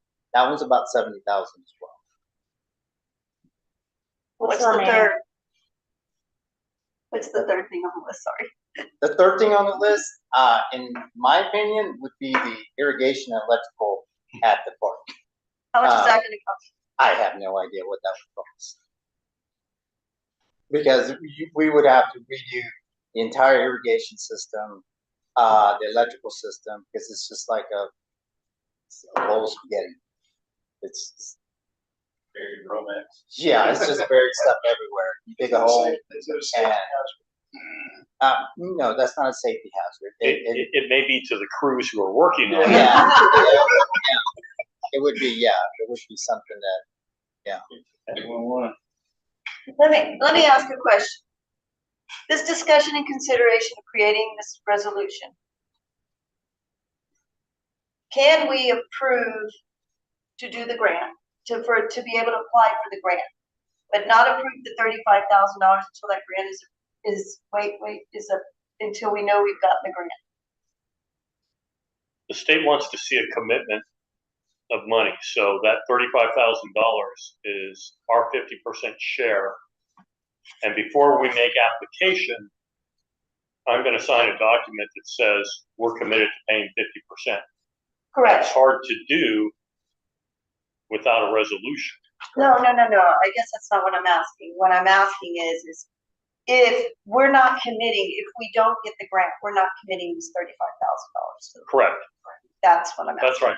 Yes, ma'am. It's not in It's our- only $35,000 if we get the grant. Yes, ma'am. Okay, that's what I wanted to make sure of. I have no problems applying for the grant. But I would have a problem if the price changed, as Councilman Watson alluded to earlier, that if it went to 90,000 or whatever. I do have a problem with that because, which one at that point, I mean, we've got two we're gonna have to fix. I mean, what if at that time, 2 years later down the road, is it cheaper to do two at a time than it is to Yeah, I do was one gonna at a ask, time? what's the remaining life on the So, second? yeah. Place? That's why I was asking how fast they needed to be. What? the second. You said the second largest also needed a port in place. It doesn't have a port in place in it right now. It's Right. an engineered mulch. Right, but you And- said that needs to be replaced. It needs to be. Right, I'm asking what's the remaining lifetime of what's there currently? How long can we live with what we have for that second? You could live it could stay there 5 to 10 years as long as you replace the engineered mulch in it annually. Okay. Top it off. Yeah, top it off. Yeah, you have to top it off. But that is not as urgent as this, Yeah, as this that's issue. not as certain as this. My concern frankly is waiting until October 27th. I just Yeah. don't, It's a lot. I don't have any issue whatsoever with applying for a grant. But if applying for the grant means we have to wait to make the repair, that's my concern. Frankly, And we have to live with a safety hazard for over another year. that's my concern. We may have to roll the dice on this one. I mean, like, if it's gotta be replaced or repaired, we're gonna have to do that regardless. Like, if it's a safety hazard, we need to do something about Oh, absolutely. Yeah. That was my question of when it needed to happen. it. And, I mean, We got a commitment from Aaron. If there's an immediate issue that needs to be addressed, get addressed. You can maintenance it in the meantime. You feel like you can maintenance this in the meantime, if we can wait I- until October 27th. I would need to get the area of how much is needed, how much material is needed for the guys to. And also my next question would be, how many estimates did you get for this? For this one, I think I received 2 estimates. There's not too many people in town that do this port in place. No. And the one that we're recommending are the same ones who did our current playground set, the new playground set. Playwell's the name of it. I'm sorry, can I ask another question? Yes, ma'am. Mike, when you asked the question about, did he have money in his budget? Was that with respect to the $15,000 for the repair or the entire replacement? No, that was the repair cost. And could we in fact prioritize the repairs right now and do that within the existing budget? Or could we not look at other areas within the department and move funds interdepartmental within within the budget Sure. and then adjust what we need to using force account labor. Can we make a provisional motion tonight, Matt? In other words, so provisional that we would approve submitting the grant and commit to the allocation of $35,000, provided that, what I'm thinking about is if it's due in August, you guys have got to get started on it, right? So if we make a provisional motion and the Parks Board can begin the process of putting the grant together, but my concern is, I don't want to say yes to the grant if it means that we can't repair it and keep it whole between now and October. So could it be a provisional motion that says this is approved pending receipt from Mr. Martinez? We'll have the grant in already. Not by August 1st, if he comes back by July. When's the application deadline? August 1st. August 1st.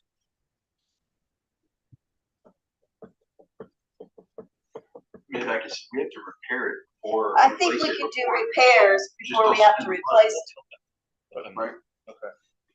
Is there money in your budget to do repairs, maintenance repairs until we know about this? We could move around some money in that budget. So If we can do that, then I'm okay with this, knowing that $35,000 is based on getting the grant, of us getting the grant. And then him moving us around his budget so that he can maintain so that it's safe. Well, what if we don't get the grant? And That was my question. I'm wondering if it's more cost effective. And I apologize to belabor this point, but this is my concern.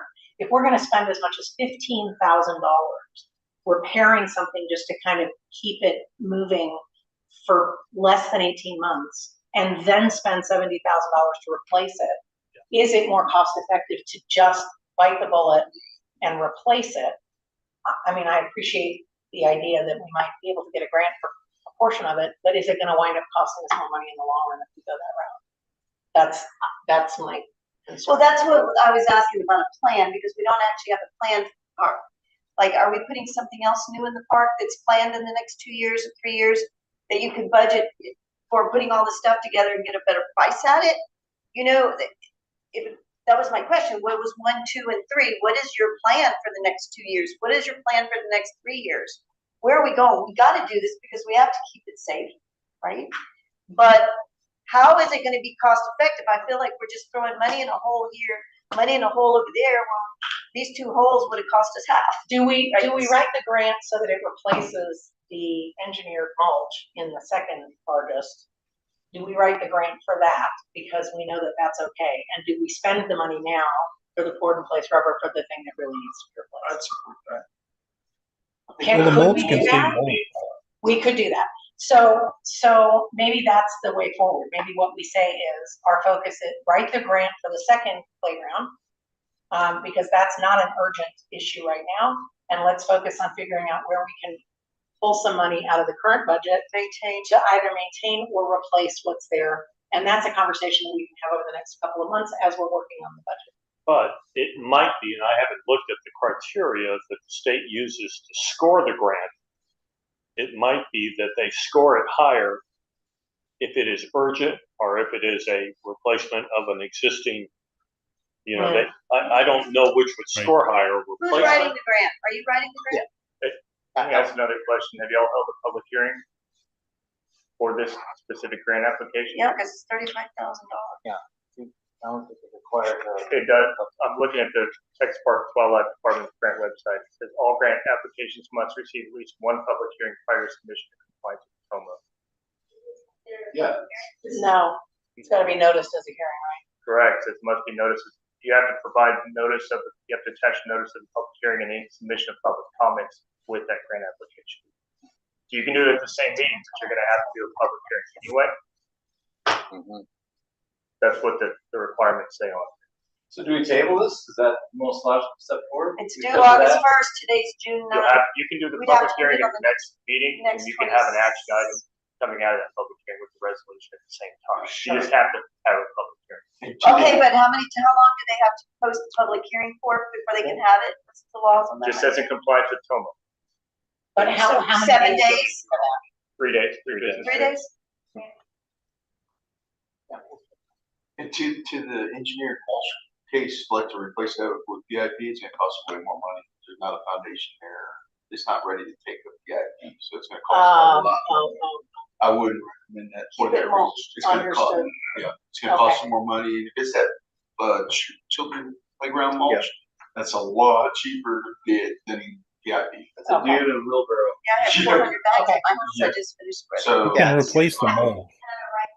What I would recommend is, like, let's move forward with this, and if we use it, we use it. If we don't, we'll replace it anyway, and we don't spend the money. You can deny the grant. I mean, that would be. Okay, but they have to do a public hearing, so we can't do it until they have a public hearing, so we're gonna have to put it on the next meeting. The motion be to schedule a public hearing and meeting. Okay, Okay. so I'll make a motion to schedule a public hearing, to just, Is the public hearing at the next council meeting or some rec meeting? Uh, Doesn't matter. Well, it's gonna be you submitting it, sign the resolution, so the public hearing will need to be. Council meeting. Council meeting, okay, so the June 23rd council meeting will be the Okay. public hearing. So I will make a motion to, have a public hearing on our June 26th, is that the date? Third. 23rd, next city council meeting, for, submitting a grant application to Texas Park and Life, for board in place rubber servicing for the large playground of Bulverde Community Park, to meet the requirements as required by Texas Parks and Wildlife. I second.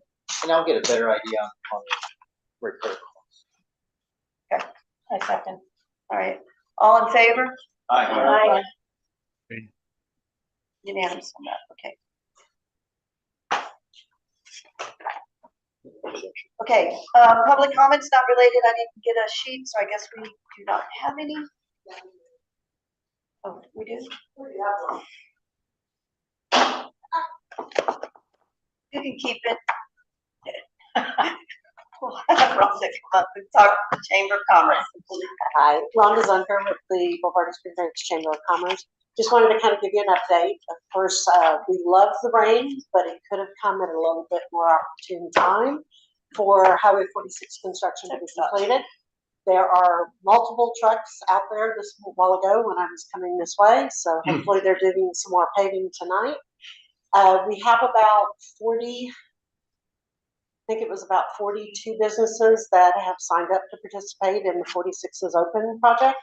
And now they're starting to sink in what we were talking about. Now we're getting called, can we still get in? And we did it. So we're hoping if they get things finished this week, hoping to kick it off by the 15th or at the minimum, at the latest, on the 22nd of Latest 22nd. June, mostly because 3 of the 4 of us are out of town most of next week. So we don't want to leave that to them. So we'll probably wait and start it on the 22nd of June, and it'll go through the end of July then probably. The Best of Bulverde Spring Branch program has nominations are open right now. We are sitting at about 690 something nominations, which is low, but traditionally the day one of voting, people go in to vote and realize their businesses that they want to vote for aren't there, and we'll get lots of nominations. So that'll happen. Voting starts next Monday and we'll go through July 15th. So looking for that. The celebration will be on August 11th at Kennedy Ranch, starting at 2 o'clock, ending at 5 with a social time afterwards from about 5 to 6:30. So looking forward to it. The businesses are starting to understand the process and get into it. So we're looking forward to a fun. You're ready, I know. I've had some of them jump out there already, start posting things about voting. We're like, no, don't vote. Not yet. Can't vote yet. So those things are happening. The last thing I just wanted to invite Amy to join us for Casino Night. It will be on July 18th. It is hosted by our BSD Area Foundation, and it'll be benefiting our veterans program and supporting things that we are doing for the veterans and through the foundation.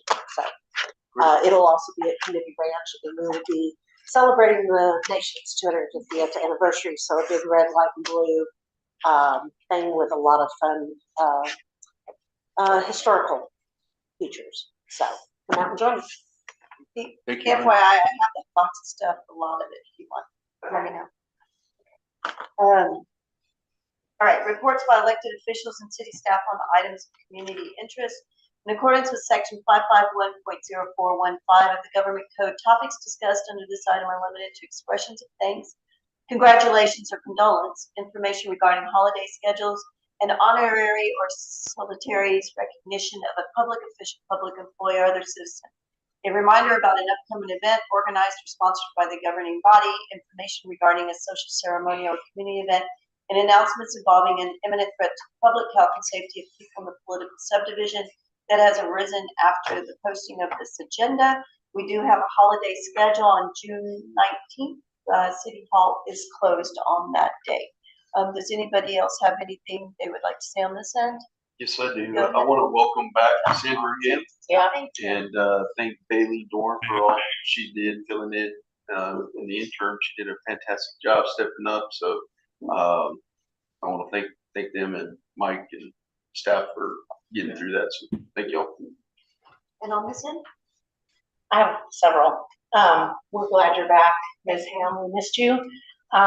Just before you went on your leave of absence, I had a note to congratulate you on completion of your Texas Registered Municipal Clerk certification, which is not a small thing. Successful completion of that certificate requires roughly 200 hours of individual home study time, examinations over 4 courses, and attendance at 8 two-day seminars. The average time to complete is in excess of 3 years. So this is not a small accomplishment, and we're very proud of you. Thank you for that. I attended the wastewater public hearing last week, TCEQ hearing on the Canyon Ranch wastewater treatment plant. Standing room only, lots of local concern. The most significant development of the evening was the announcement by a local group that Devil's Hollow, which is part of the planned discharge pathway, contains a certified Texas historic site, which may mean that this permit will not get renewed. So TCEQ was, I would say, stunned is an accurate description of their reactions to hearing that in the moment. So very curious to see what the public comment responses are from the director.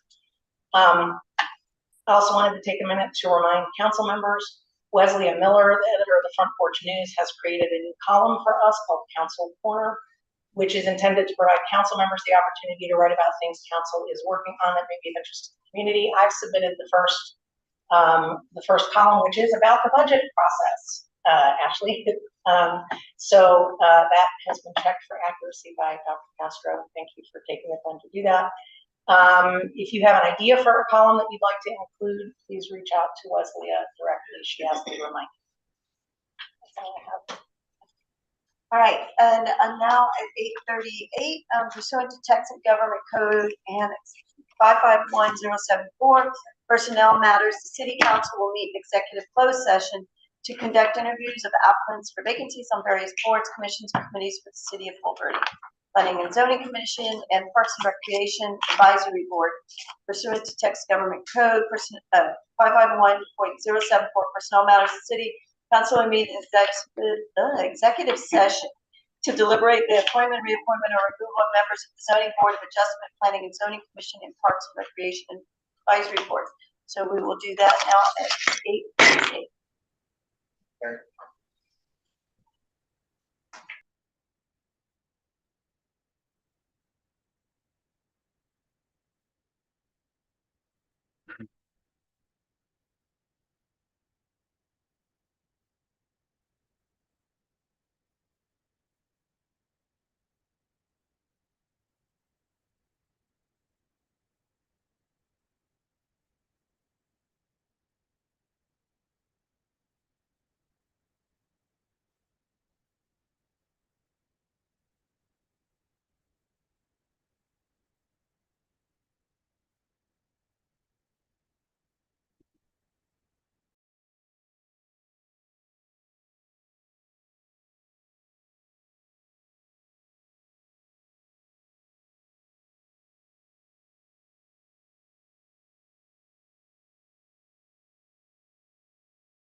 PM.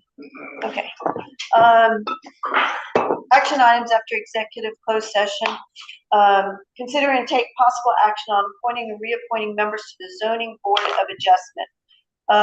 This item will be moved to our meeting for June 23rd, 2026. All right. Consider and take action on the appointment of the zoning board of adjustment chair and vice chair. This item also will be moved to our meeting on June 23rd, 2026. Consider and take possible action on appointing and reappointing members to the Planning and Zoning Commission. Can you pause?